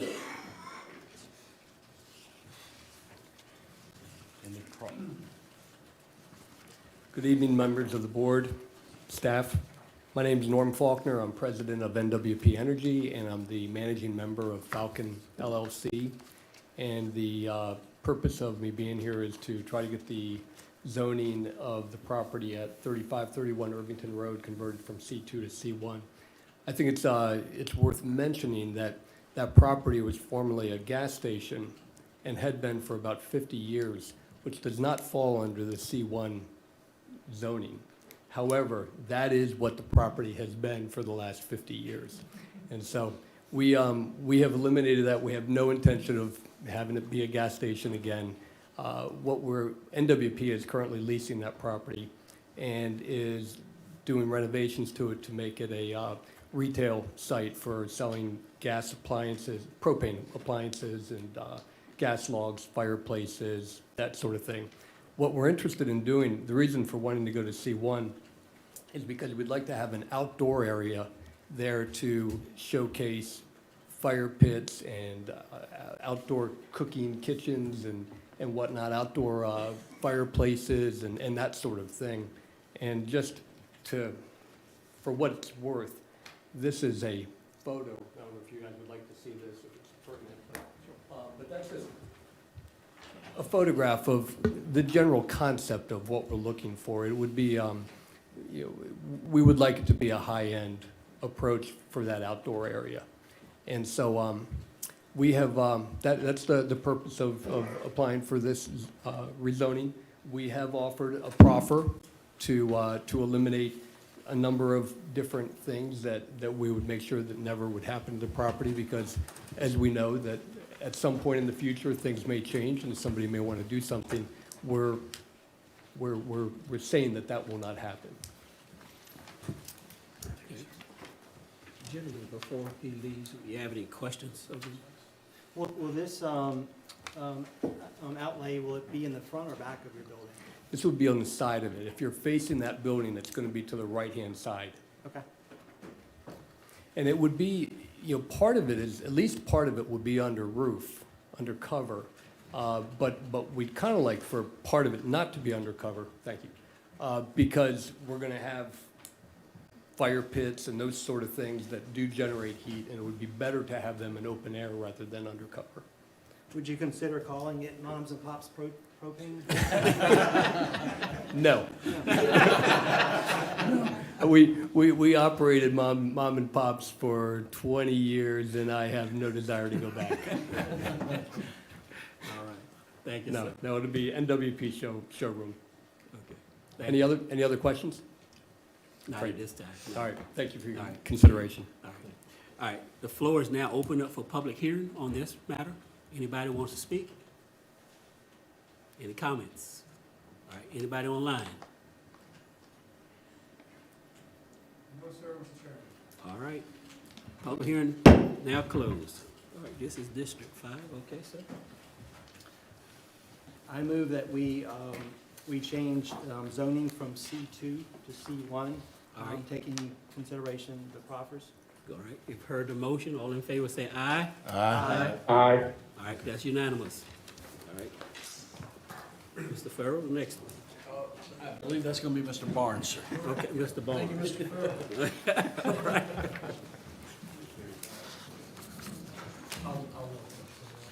Oh, okay, yeah.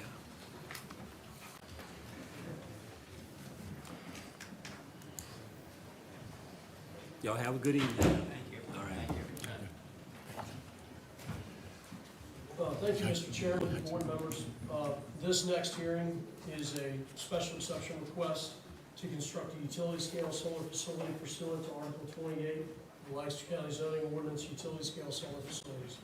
This request is brought to you by Borrego Solar, the agent for the owners, Brian Keith Harris and Sheldon Jones. Oops, that would help if the microphone's on. They are proposing two separate solar facilities on this same parcel number 28-110, consisting of 118 acres. One is a 3 megawatt, 24.5 acre parcel, solar facility, and the other is a 2 megawatt, 12.6 acre solar facility. This application came in late last summer. I had been in communication with members of Borrego Solar prior to that. They discussed their application with us, and we knew it was coming in. As you all are well aware, through our work sessions, it was a prerogative of the board to have these projects come to you in some sort of order fashion. So tonight is your consideration of Borrego. that does not necessarily reflect any sort of ranking or importance. It was just a matter of figuring out which ones we could hear and get to you. This project did go to the Planning Commission last month, or actually this month, on the 17th, March 17th. It does come to you with a substantial recommendation from the Planning Commission. The applicants are here. They do have a presentation, short presentation that they would like to give you. Some of the slides that they have are an effort to show you different views of the project using various visual models. I think that would be advantageous. If you have any questions of me, I'll answer those, and if not, I'll introduce the applicants. Brian, Yes, sir. at the Planning Commission, I believe you referred to the standards that I had discussed prior from our meeting, and that you said this project would majority meet those new standards. Correct. Yes, sir. Yeah. And I think the slide presentation could probably better show you that, but this project is around 500 feet to the closest end of the project that's towards the YMCA. I'll use a landmark everybody understands. That point of the array field there is over 500 feet from the edge of Harris Road. If you measure other points in the array field, they're over 1,000 feet from Irvington Road. There are a couple points where it's a little bit closer in one corner, maybe 900, 850 feet. But for the most part, you're correct. It does meet your newer setbacks in most of those areas. Okay, thank you. The exception would be wetlands, but it is still well away from wetlands, more than 100 feet, which is the minimum currently required. Okay, applicants. Yep. Okay. Mr. Chairman, members of the Board of Supervisors, Mr. Gill, Mr. Barnes, my friends, and to my absent friend Jason Bellows, who sounds like the voice of God tonight. My name is Stan Murphy. I'm a lawyer in Whitestone. I'm a longtime partner with Dutton, Simmons, and Dutton. I am in the plus 600 group. I live in the plus 600 group, but I've just opened my own firm, so I'm in the middle negative number, I think, because I'm still working. And I'll be handing out cards in the lobby when we're done. This project presents, I think, an opportunity for the county. It comes to you as a permitted use subject to a special exception. It's been thoughtfully designed, as you'll see here in this program, and I think it addresses a critical need, not just in this county, but I think increasingly nationally. I'm quite impressed with Borrego. They've asked me to be involved to advise them on procedure. Mostly my job tonight is to introduce the speakers. Mr. Harris, the owner, is here, I understand, and you'll be hearing from Jesse Robinson, who is the project developer here, and Andrew Kavanaugh, who's a civil engineer. We appreciate your attention to this project, and we ask that it be approved.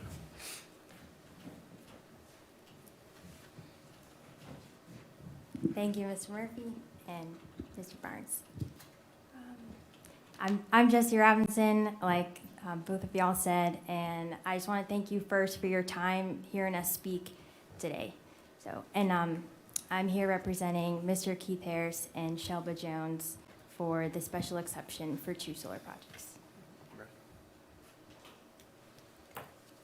Okay, and just some brief background on Borrego and who we are.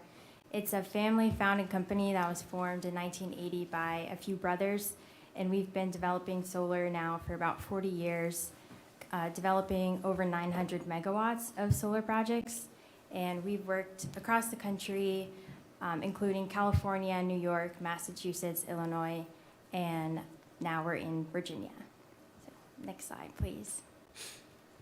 And one policy that has brought solar more to Virginia is the Virginia Clean Economy Act. And you could go to the next slide, which was passed in April of 2020. And it calls for Dominion to acquire over 1,000 megawatts of smaller scale projects, 3 megawatts or less by 2035. Next slide, please, thanks. And there's a couple types of solar projects that can exist and I think have come to the county before, like utility scale projects. That's a larger scale project, usually 100 acres or more, and it connects to the transmission lines that run for miles. large distances, very high voltage.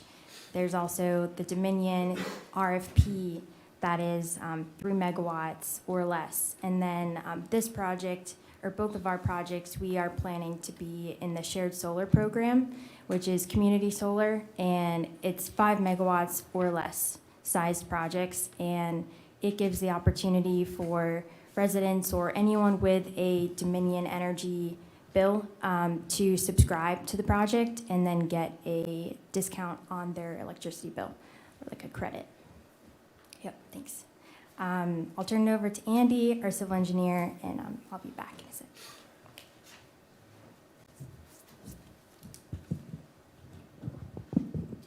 Good evening. Thank you very much for your time this evening. My name is Andrew Cavanaugh. I'm the civil engineer with Borrego.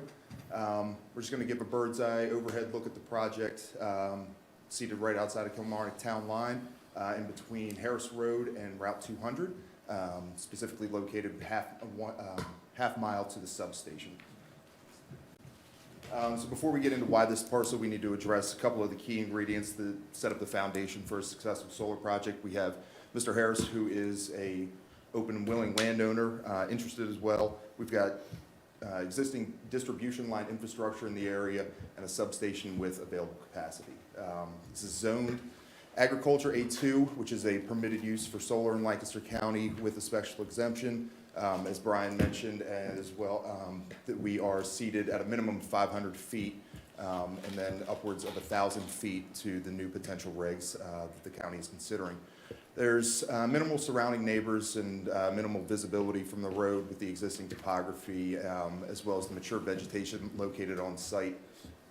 There's no grading necessary for the system, so what that means is this system conforms to the land and not the other way around. We're not manipulating the land or Mr. Harris's farmland to make the system work. Max slopes is 6%. There's no wetlands or floodplains impacted by our development. Our earlier studies on this, our initial site discovery, rendered no threatened or endangered species on site. Additionally, with the development of the school coming in at the parcel directly behind Mr. Harris's property, there are educational opportunities and expansion with the school and collaboration with Borrego Solar as well. 30 to 40 acres will remain farmed, so this kind of creates a symbiotic relationship that I'll touch on in a minute. And as I stated, there is existing infrastructure readily available. Couple quick extents on the local community. This will be on site for about 35 to 40 years. This encourages new and orderly development in the growth area that it's currently seated within the comp plan. So it'll be a placeholder as well. It'll hold ag land for Mr. Harris. That's got a lot of other trickle-down effects that I'll touch on and he'll touch on later.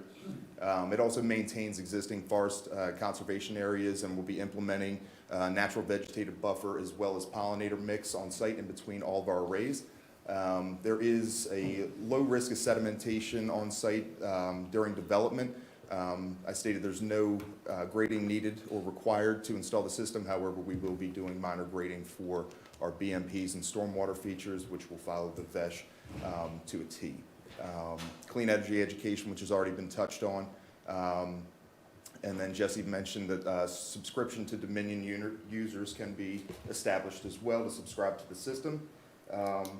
And further on down the line with the wetland impacts and mitigation, there are none. There will be no mitigation measures necessary. And then further down the line, there is no impact to the county's waterfront. Quick project overview. District 4, located Lancaster County outside of Kilmarnock and Harris Road and Route 200. Site 1 you'll see on the left is a 3 megawatt system at 25 acres, and site 2 is a 2 megawatt system situated at 12 acres, and that's the footprint on site. This is totaling 37 acres. This is a single axis tracker system, which means they have a north to south orientation. However, the system itself actually follows the sun's pattern from an east to west pattern from dusk till dawn. And we already touched on setbacks, how it conforms on site as it stands. I believe we have a short video after this. It's pretty dark. Is there a link to play the video? No. Well, unfortunately, we had a small video to show you how a single axis tracker system works. It's essentially just the tilting of the modules that I mentioned earlier. And I believe we presented staff with a adjustment and racking height modification that I believe has been passed around. So with the technological advancements in the solar field and the solar industry, panels get optimized. The industry as a whole gets optimized. So what does that mean? That means a higher yield, increased efficiency, and a smaller package.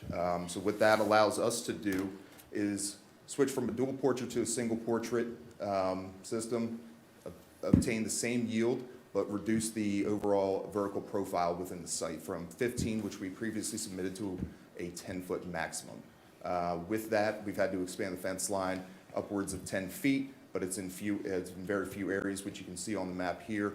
But generally speaking, the point of this was to get a lower profile, less obstruction within the view shed, which renders the natural vegetative buffer that we've worked with the county closely on developing as to be much more efficient. So conceptual landscape plan, I mentioned that we worked with the county, more specifically Mr. Barnes and Supervisor Lee, as well as Keith Harris. This is a 35-foot natural vegetative buffer that is going to be unmown throughout the life of the project, totaling 2.09 acres, which promotes local flora and fauna to continue to thrive within this area, create ecosystems. And with the option B landscape that we've decided to move forward with, it seats the buffering deeper in the landscape, removing any hazards of ecological screening and ecological development along Harris Road, moving animals and ecology back. In conjunction with the pollinator mix, we anticipate this natural vegetative buffer to grow at a very rapid rate. We can also, there's potential to prescribe an Ernst seed mix that's specified to the area to stimulate the growth as well. And Borrego is also ready to propose site staking pending approval to promote early buffering growth. So that would give us about 2 years of natural vegetative buffer growth to start prior to actual construction. And next slide, please. So this is we've got a few visuals coming up. This is the conceptual landscape plan looking into the site from our pole farm into site 2, and in the rear you'll see site 1. What the buffering shows on this is the option we've decided to go with Mr. Harris' permission. And that what that shows here is a 3 to 5 year growth pattern. So in relative terms, that's about 1 to 2 years in the life of the system from turnkey.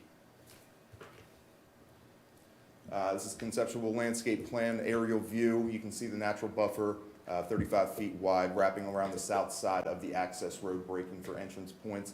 And then you can see a topographic viewpoint analysis of the site and how it seats itself within the landscape.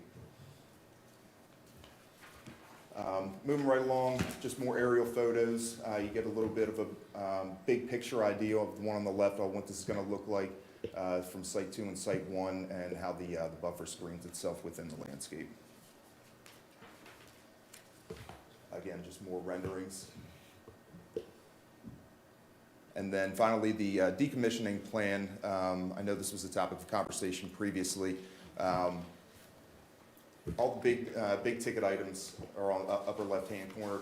Won't go into all the details, but just know they're there.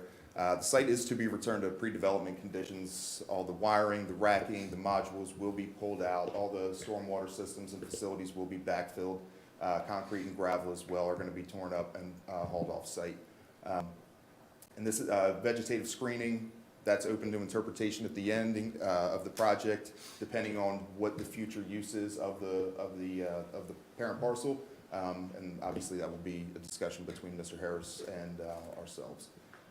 We will be reevaluating the decommissioning bond every 5 years based off the figures presented to us by the Bureau of Labor Statistics to make sure that the bond is up to date and adequately funded.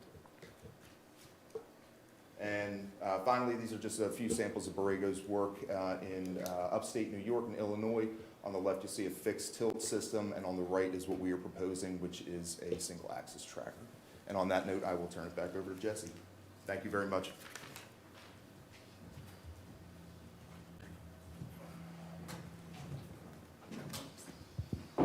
I did want to mention to y'all that we held some virtual community meetings for adjacent property owners about this project. We held one in April and then November, and we sent out a couple mailers ahead of time to make sure people are aware and could plan for the meeting. The first meeting we had 1 attendee, the second meeting we had 5 attendees, and I've heard no negative comments from any neighbors.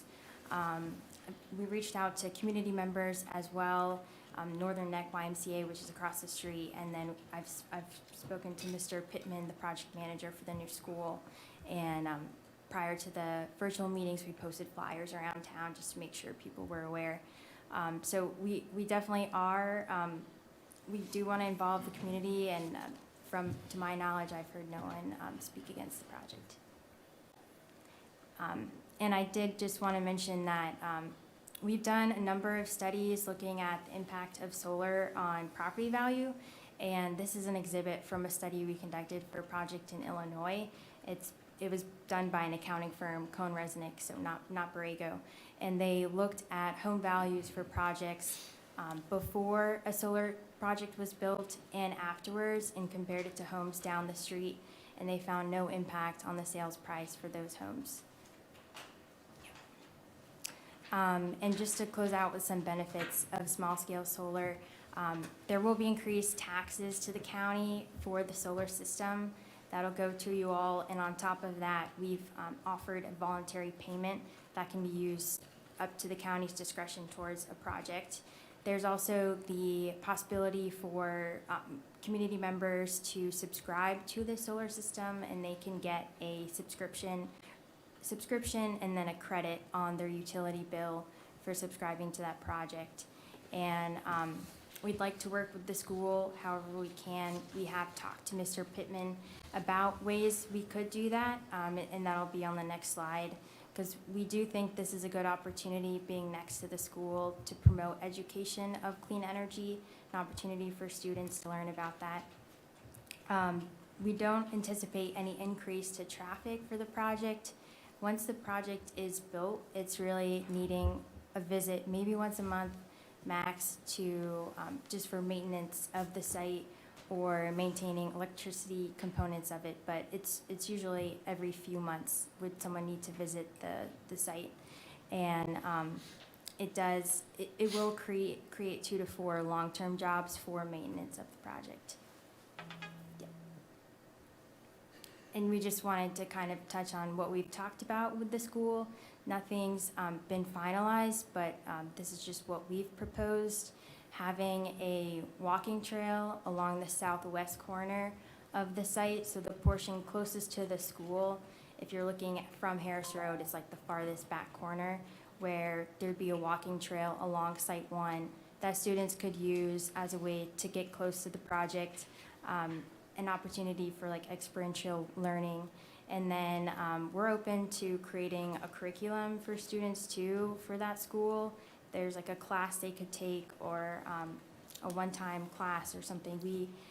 I learned about solar in middle school, and that's how I got into it, and I think it's just a good opportunity for students to get exposed to that. So next slide, please. And that's just another picture kind of showing it's like a pink dotted line is where we're proposing where a walking trail could go if it's of interest to the school. So I think that's the last slide. Yeah, but if y'all have questions. Have you met the superintendent of Lancaster County School Division? Mr. Russell? Yeah. No, I tried to have a meeting. There he is right there. Great. Perfect. Yeah, I tried to have a meeting ahead of time. It just didn't work out for a schedule, so. Any questions before we open this up to a public hearing? Okay, no questions. Thank you. Okay, thanks. All right. I now open up the floor for comments, comments. Any comments? Yes, sir. Yes, sir. Thank you. I know it's been a long night, so I'll try to make it quick as I can. I am Keith Harris. This farm has been in our family since 1960. We didn't ask for development all around us. Lancaster has grown around us, the town of Kilmarnock has. And my choices are now what to do with it. As I said, I'm 5 generations. I've got my 6th generation farming with me now, so I'm very in tune with farmland, and it upsets me to see farmland going. I know, Craig, you have a concern, and others have a concern with it, and I understand that. But I want to preface this by saying, in the past 5 years, I put over 500 acres in conservation easement held here in Lancaster. My son's put 100. My dad is, at the end of this year, we'll have 400, so we'll have 1,000 acres just in our farm. That's how serious we are about preserving agriculture. So as I see this, I have 2 options, maybe 3. You know, I don't want to see it developed. I want something 40 years from now that if this doesn't work, as I told the planning commission, this could be the worst decision I ever make. We don't know what tomorrow brings. But I know in 25 years, I think really agreement, we have some agreements we can go on further than that. I can pull the plug, and it'll go back to my children, and it can turn back to agriculture. And I think, I don't know if it was Mr. Lee, you said that in the last meeting, or was someone on here, that's the beauty of this project. We don't lose it to houses. Right. We don't lose it to asphalt. Right. You still have the nature and the beauty there. And that's really important to me. And we've been good to Lancaster County. Lancaster County asked, when they built the bypass, it's raising its name Harris Farm, we donated the land on their parcel. And VDOT was nice enough to name it after actually it was my grandfather, which was very nice. Lancaster County needed a sewer system for the YMCA, for the Children's Center. We said, put it down their side, no problem. We want to see them have it. And our family's been supportive of the YMCA also. We also offered it to y'all for the school. In my heart of hearts, I thought that's where your school needed to be. And I was very open with them. I said, the solar project is coming. I talked to several. I said, this is here for y'all. This would probably come close to paying for the land what I offered it to you for. But I know there was some logistics and everything working that you can't always do. But I just thought that would have been the perfect place with the Y and everything right there. So I was very willing to talk, and we had several talks, and all very nice, very pleasant. We just couldn't come to an agreement, which sometimes happens. I talked to several different solar companies. As you know, everybody's getting called, 5, 6, 7 different ones. This is the one I felt comfortable with. Had several meetings with them, had seen some projects they had done, and just were very nice and very easy people to deal with. Me personally, I think it's a perfect place for this solar. It's out of sight. I'll still be farming in front of it. So 7 months out of the year, gonna have corn every other year. Beans will probably be 4 to 5 foot, and they're talking about max 8 to 10. So my own work in front of them will help cover this project up if people consider it, if that's what y'all want. I think that's what y'all want. I think it's understandable for the county to have that. Let me see here, I'm sorry. Also going back to the, losing farmland. The nice thing is, the income that I'll get from this, I'm gonna put right back into farmland. Sorry. I've gotta make up for that land that I'm losing. So you can be assured, whether it's Northumberland or Lancaster County, what's gonna happen. You know my track record. It's going back in the easement. I want my kids to have this land, and hopefully for other generations to have this land. And that's extremely important to me. Do y'all have any questions for me? I don't. I can ask? As I said, this is a hard decision for me. It's not one that I jumped up and down and went looking for. It looked for me, and as I said, I do not want to see development. That's the last thing I think y'all need to see. I think y'all have enough going on in Lancaster County right now to worry about. So to me, I'd rather see this in 30 years. I know that if it's bad, my kids get it back, and it goes back into agriculture. Thank you, gentlemen. Appreciate your time. Anyone else? Yes, sir. Probably gonna confirm, Mr. Harris, I came in late speaking with them. You did. I only got to meet with them once, so we did go back and reapproach, and the solar was already there. Well, I'm not sure, I don't think it's appropriate that I endorse this product, because it's your vote. They have been good partners, they've reached out, there may be some things that are available to the school division as far as learning opportunities later on, so I did want to be fair with that, but this was an opportunity that we did miss, and I wanted to confirm that as he was speaking about that, but also just say that the school division is not opposed to that when it comes to our new project. So versus an endorsement, I've had questions like, are you guys opposed to that? So I did want to step up here tonight and say, we have no opposition. I know Travis is working closely and had a few conversations with Mr. Lee, but we're just not opposed to it. I do think there may be a good partnership if it's something that you find appropriate, but not trying to endorse or sway your vote, so thank you for your. Thank you. Anyone else?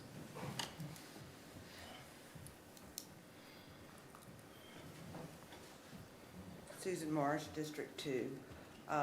First, I want to commend you all for denying the Langford request because of the location, I'm assuming. But since I've been, the last time I was here, there seems to be a request every meeting for a special exception for another solar facility. And I feel like we need to concentrate on seeing the effects of the larger scale facilities before we proceed with approve for more special exceptions. So I'm just asking you all to take that into consideration. Also, on another note, Essex County, with all the problems they have had 2 fires at their facilities, and the firefighters have had to actually cut the lock to get in there to fight the fires. And it's coming from, they said the sun created a spark with the panel that hit the grass. That's what I was told. I don't know. So I'm just asking you all to slow down, please, think things through, see the effects of the larger ones before we start just approving every one that comes down the road. Thank you. Thanks. Okay. Anyone else? All right. Anybody online? No, sir, Mr. Chairman. Okay. All right. No one else wants to speak? All right. Public hearing now closed. All right, gentlemen, any questions, comments? Entertain a motion. Mr. Chairman, Leslie, my colleagues got something to say. I don't see no sense in prolonging the night any longer than what it is, unless you all got something you specifically want to say, because we have heard everything you say here. There's no sense in repeating what's already been said. And for me, I guess I've heard it, what, Don, four or 5 times, because I'm on the planning commission part of that, so I get to constantly hear it. I almost can repeat. When somebody comes up the walk, I can play it in my mind, what they gonna say. That being said, I'm gonna make a motion to approve the special exception request by Brian Keith Harris and Shelby Ace Jones, known as Harris Road Solar, Section 1. And we have to do this separately. We have to take each one of them separate. Project number 1, and with the required conditions. That the required vegetation buffer be established on the project as depicted on landscape plan option B. Now, option B is the one that they showed you. We had 2 options, and option B best fit with him keeping farming that land that's in front of the solar array. This buffer shall be natural buffer consisting of 35 feet wide, unmowed and unsprayed vegetation, and not bush hugged. This buffer should be set aside as an insurance of building permit and allowed to grow from time forward until such time as the project is decommissioned. The second condition, in accordance with Code of Virginia Section 15.2-2288.8, the county will require the applicant has agreed to pay an annual cash payment of $1,400 per megawatt plus a 10% escalator every 5 years for the life of the project, which is the same revenue the county would receive under its revenue sharing ordinance from a larger solar project. So that's the 2 conditions, and I move for this special exception be approved. Okay. You've heard the motion plus the conditions along with them. Can I just make a comment? Yes, sir. So Keith, I love you to death, and I love your family, and if you needed a kidney, I'd give it to you. I just can't give you this vote, so I'm not voting in favor of it, but go ahead. All right. So, Can I make a comment? Mr. Chairman? Oh, Mr. Chairman, oh, you want to wait? I'll wait. All right, Mr. Bellows? could I make a comment before the vote is? Yes. Well, thank you. I've talked to the developer several times and have met with Mr. Barnes on site in the Whitestone and looked at different setbacks. I'm going to vote for this project because it can meet the setbacks from the highway corridor overlay that I mentioned of 1,000 feet, and the other setbacks, including from other properties as well as the majority of the wetland setbacks. So I'm in favor of this one. I will not vote for any projects going forward that do not meet these minimum setbacks. Okay, all right. Mr. Geezy? Yes, thank you. I just want to say, Keith, I think you understand where I'm coming from too. I appreciate you. As you all know, I come from a farming background, been here all my life. I've had some people say to me since the last meeting when I made my last comment, well, you know, you're bringing a personal decision into this, and it's not a personal decision. It's what I think is best for the county. I don't want to see our county turn into a solar panel every 2 miles when you go down the road. And we've got 16,000 acres of farmland in the county. And I think everyone we take out, we're losing something when we do that. So that's where I'm coming from with this. I think the project as presented, I've looked at where it is. I've envisioned it. I've watched I think it's in a great spot. I think you've done what you can to buffer it and do those things. I think it's probably in a good spot, but I still have that issue with the farmland. And I just want to make that clear. I'll probably have that on every one. I reserve the right to change my mind, but right now I don't envision that. So I just want to make that clear. All right. Thank you. All right. Okay. We ready to vote? Okay. All right. All those in favor say aye. Aye. Aye. Aye. All right. All those opposed, nay? Nay. All right. 3 ayes, 2 nays. Motion carries. All right, solar site number 2, I move that we approve the special exceptions request by Brian Keith Harris and Shelby H. Jones, known as Harris Road Solar 2, that the required vegetation buffer be established on the project as depicted in landscape plan option B. This buffer shall be a natural buffer consisting of 35 feet wide, unmowed, not bush hugged or sprayed, natural vegetation.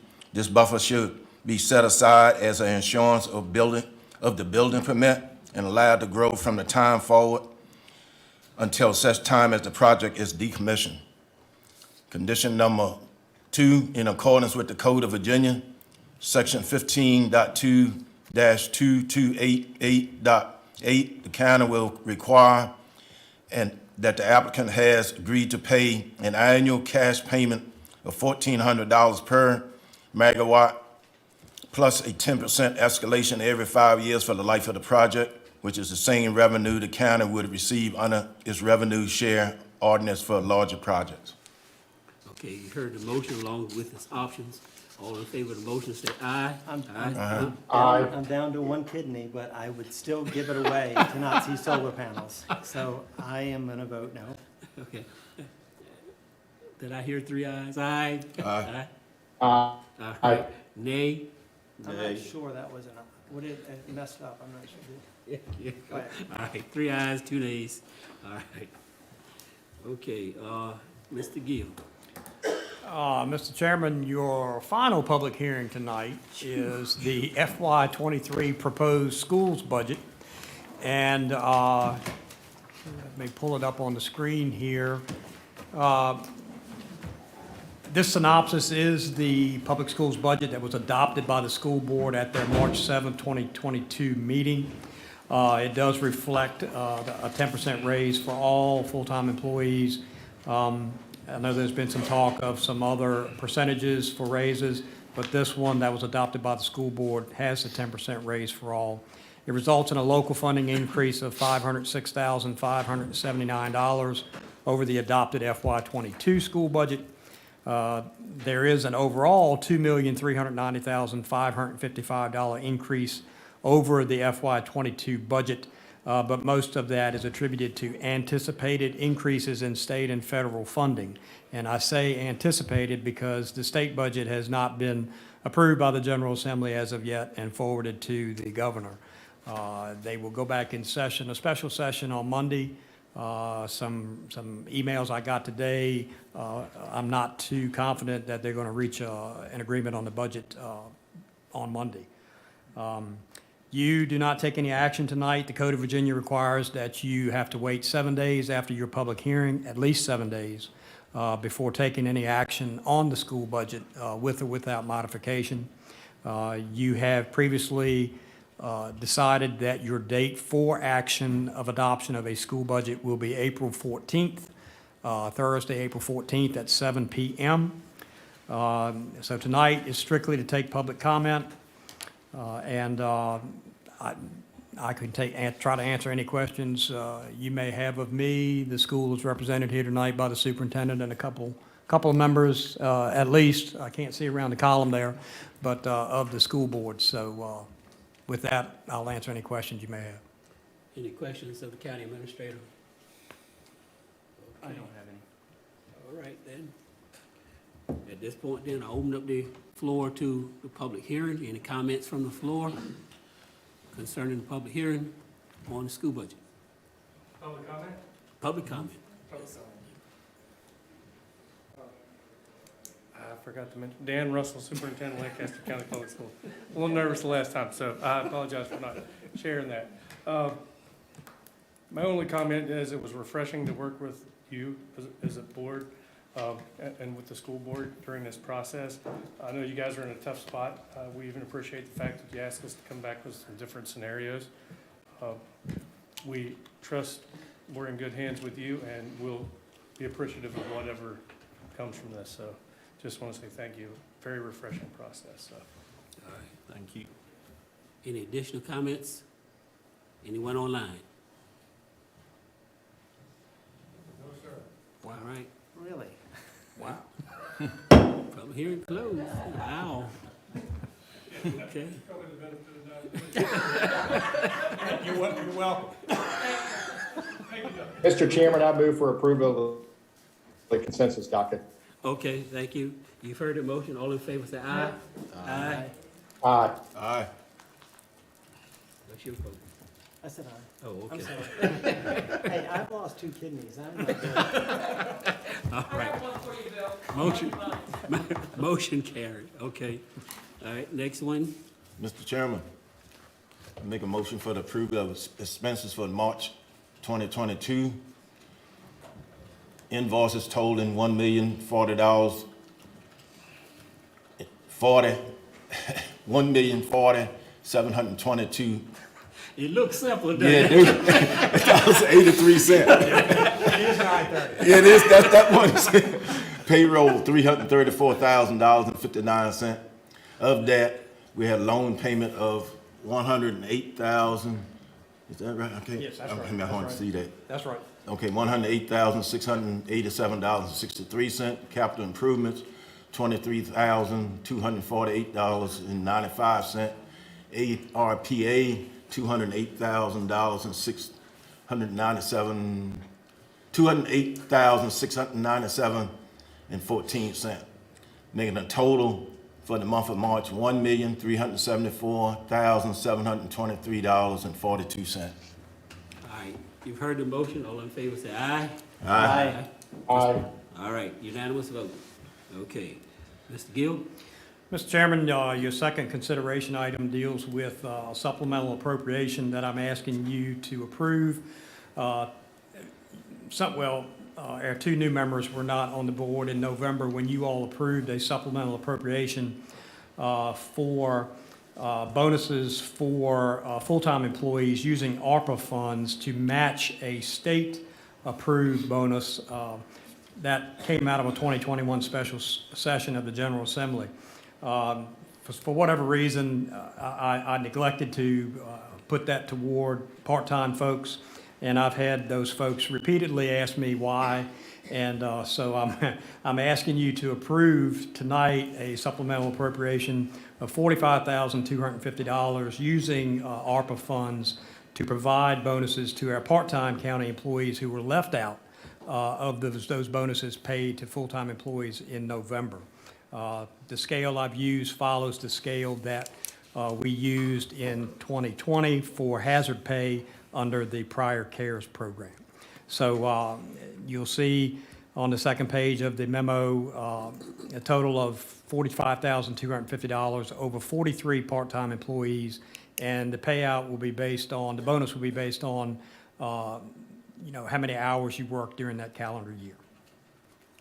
Okay, I move that we approve the supplemental appropriations in the amount of $45,250 in using the ARPA funds for the part-time help.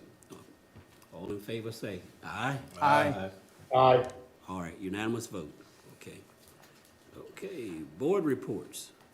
Gentlemen, you have any reports? Any reports from the board members? I don't have any reports. No, sir. All right, Ms. Bellis, you have any? I do not. County Administrator. I have three things, Mr. Chairman.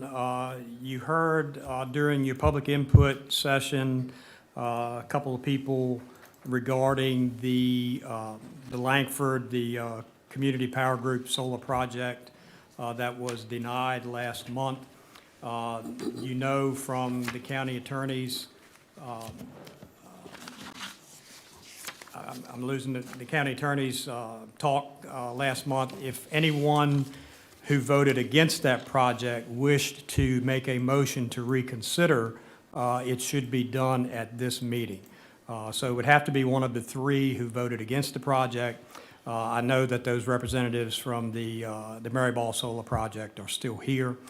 So if there is any desire for anyone to put a motion on the floor to reconsider that, I think this would be an appropriate time to do so. Do I hear a motion to reconsider? Mr. Chairman, I've spoken with the developers on this. They've indicated that they could not meet the new standards that I proposed and voted on for this latch project, so I will not be reconsidering this project tonight. Okay. All right. The second thing I have for you is you heard during Paul Shakatano's presentation to CBRAC, he gave you a template of a letter and asked the Board of Supervisors to send that out to all residents of the county. Is that something that you wish us to do? I think it's a good Yes. idea. Yeah. All right, so. Unless it's $1 million. Yes. Do we need a vote on that? For you? I would like a vote on that one, yes. I don't know what it'll cost. Dan, maybe, do you have any idea with the mailer that you all mail out every month of the expense of that goes to? I do not. It's just based on the number of, If you, I'd say 10,000. if, $10,000? Yes. do you already have, do you already? It's like $1 a person, that includes the mailer, so it may be cheaper than that. Paul was asking us for a reason. Do you already have though, does the county have an account with the post office for mailing? Yeah, we have bulk mailing accounts, but when we send out the tax bills, we contract with a firm that does, the stuff in the envelopes and the actual mailing of it. And that's a contract You're talking about price. stuffing and stuff, okay. Yeah, So so, are you asking about just the postage? yes, Or actually, see, we have nice paper and all that, I'm asking about just the postage, if you have any idea what that is. probably around $900. Okay, Yeah, that's much better. yeah. So we're talking about creating Yeah. nice paper, Yeah, four yeah. pages. Yeah. Yeah. Yeah, so that probably makes a difference. And- Yeah, it And, does. I'd like to have a vote from you all to All right. direct You us to don't do that. trust us, you know. All right, all in favor of having that done, say aye. Aye. Mr. Aye. Bell? Okay, all, unanimous vote on that. All right. Okay. The last thing I have for you, Mr. Chairman, is, take one and pass it down, a resolution I would like for you to adopt tonight. As you know, our county attorney, Jim Cornwell, is recovering from medical procedure, and this was his request because he feels that he's not capable right now of providing the legal support to us that we have been accustomed to from him. He's, a great attorney, had over 40-plus years in local government experience. He has requested that we appoint an interim county attorney. The one that he is suggesting is Ann Neal Cosby, who is a member of Wire Gill LLP there's no connection with the Gill there on my end. Ann Neal Cosby was one of Jim Cornwell's colleagues when they were both at Sands Anderson many years ago. Ann Neal is very familiar with Lancaster County. She's been here several times working with Jim on various projects. I know her. She's, I think it's a great choice. So if you would, I'd like to read this, Mr. Chairman. This is a resolution adopted by the Lancaster County Board of Supervisors to appoint Wire Gill LLP as interim county attorney. Whereas James E. Cornwell Jr. Esquire currently serves as a county attorney for Lancaster, Virginia, and whereas Mr. Cornwell is currently recovering from a medical procedure and is unable to discharge his duties as county attorney, and whereas the Board of Supervisors requires interim legal counsel to undertake the review and approval of certain legal documents during Mr. Cornwell's absence, and whereas the law firm of Wire Gill LLP has agreed to serve as interim legal counsel for the limited and sole purpose of reviewing such documents and providing legal advice related to the same. Now therefore be it resolved that the law firm of Wire Gill LLP is hereby appointed as interim counsel for the limited purposes set forth in this resolution, and the county administrator is authorized to execute the necessary agreement to effectuate such agreement. I would also add that Wire Gill LLP will be charging the same rate that that Jim has charged. So everything is the same as Jim has charged in the past, and we certainly wish Jim the best and hope that he gets well soon and returns home, and looking forward to him being able to come back in full capacity as our county attorney. Yes. And thank Brian for filling in tonight for him. My rate is much lower. I move that we appoint, that we adopt this resolution to appoint Wire Gill LLP as interim county attorney. All in favor of the motion, say aye. Aye. Aye. All right, unanimous vote. I don't know how this would work this year, but this is typically where we would get some sort of indication for our teacher contract. I'm glad you brought that up. I kind of waited, I should have mentioned that. Yeah, well, it skipped my mind, and it is 9:30, but anyway, in the past, after the school budget public hearing, the Board of Supervisors has kind of given a consensus to the school superintendent about teacher salaries so that they can move forward with contracts. This is not a vote. You should not take a vote on this issue. But as I stated, the budget that was shown to you on the screen included a 10% raise for all employees, which resulted in a $506,000 increase in local money. And I know I gave you all the sheet of the synopsis page at 6.57%, which you all asked me to run the numbers on for the entire county.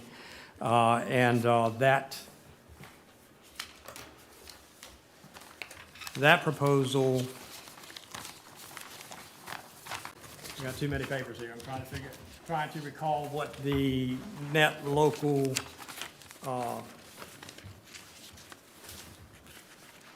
expenditure was under that proposal, and that is, let me see. I got it somewhere.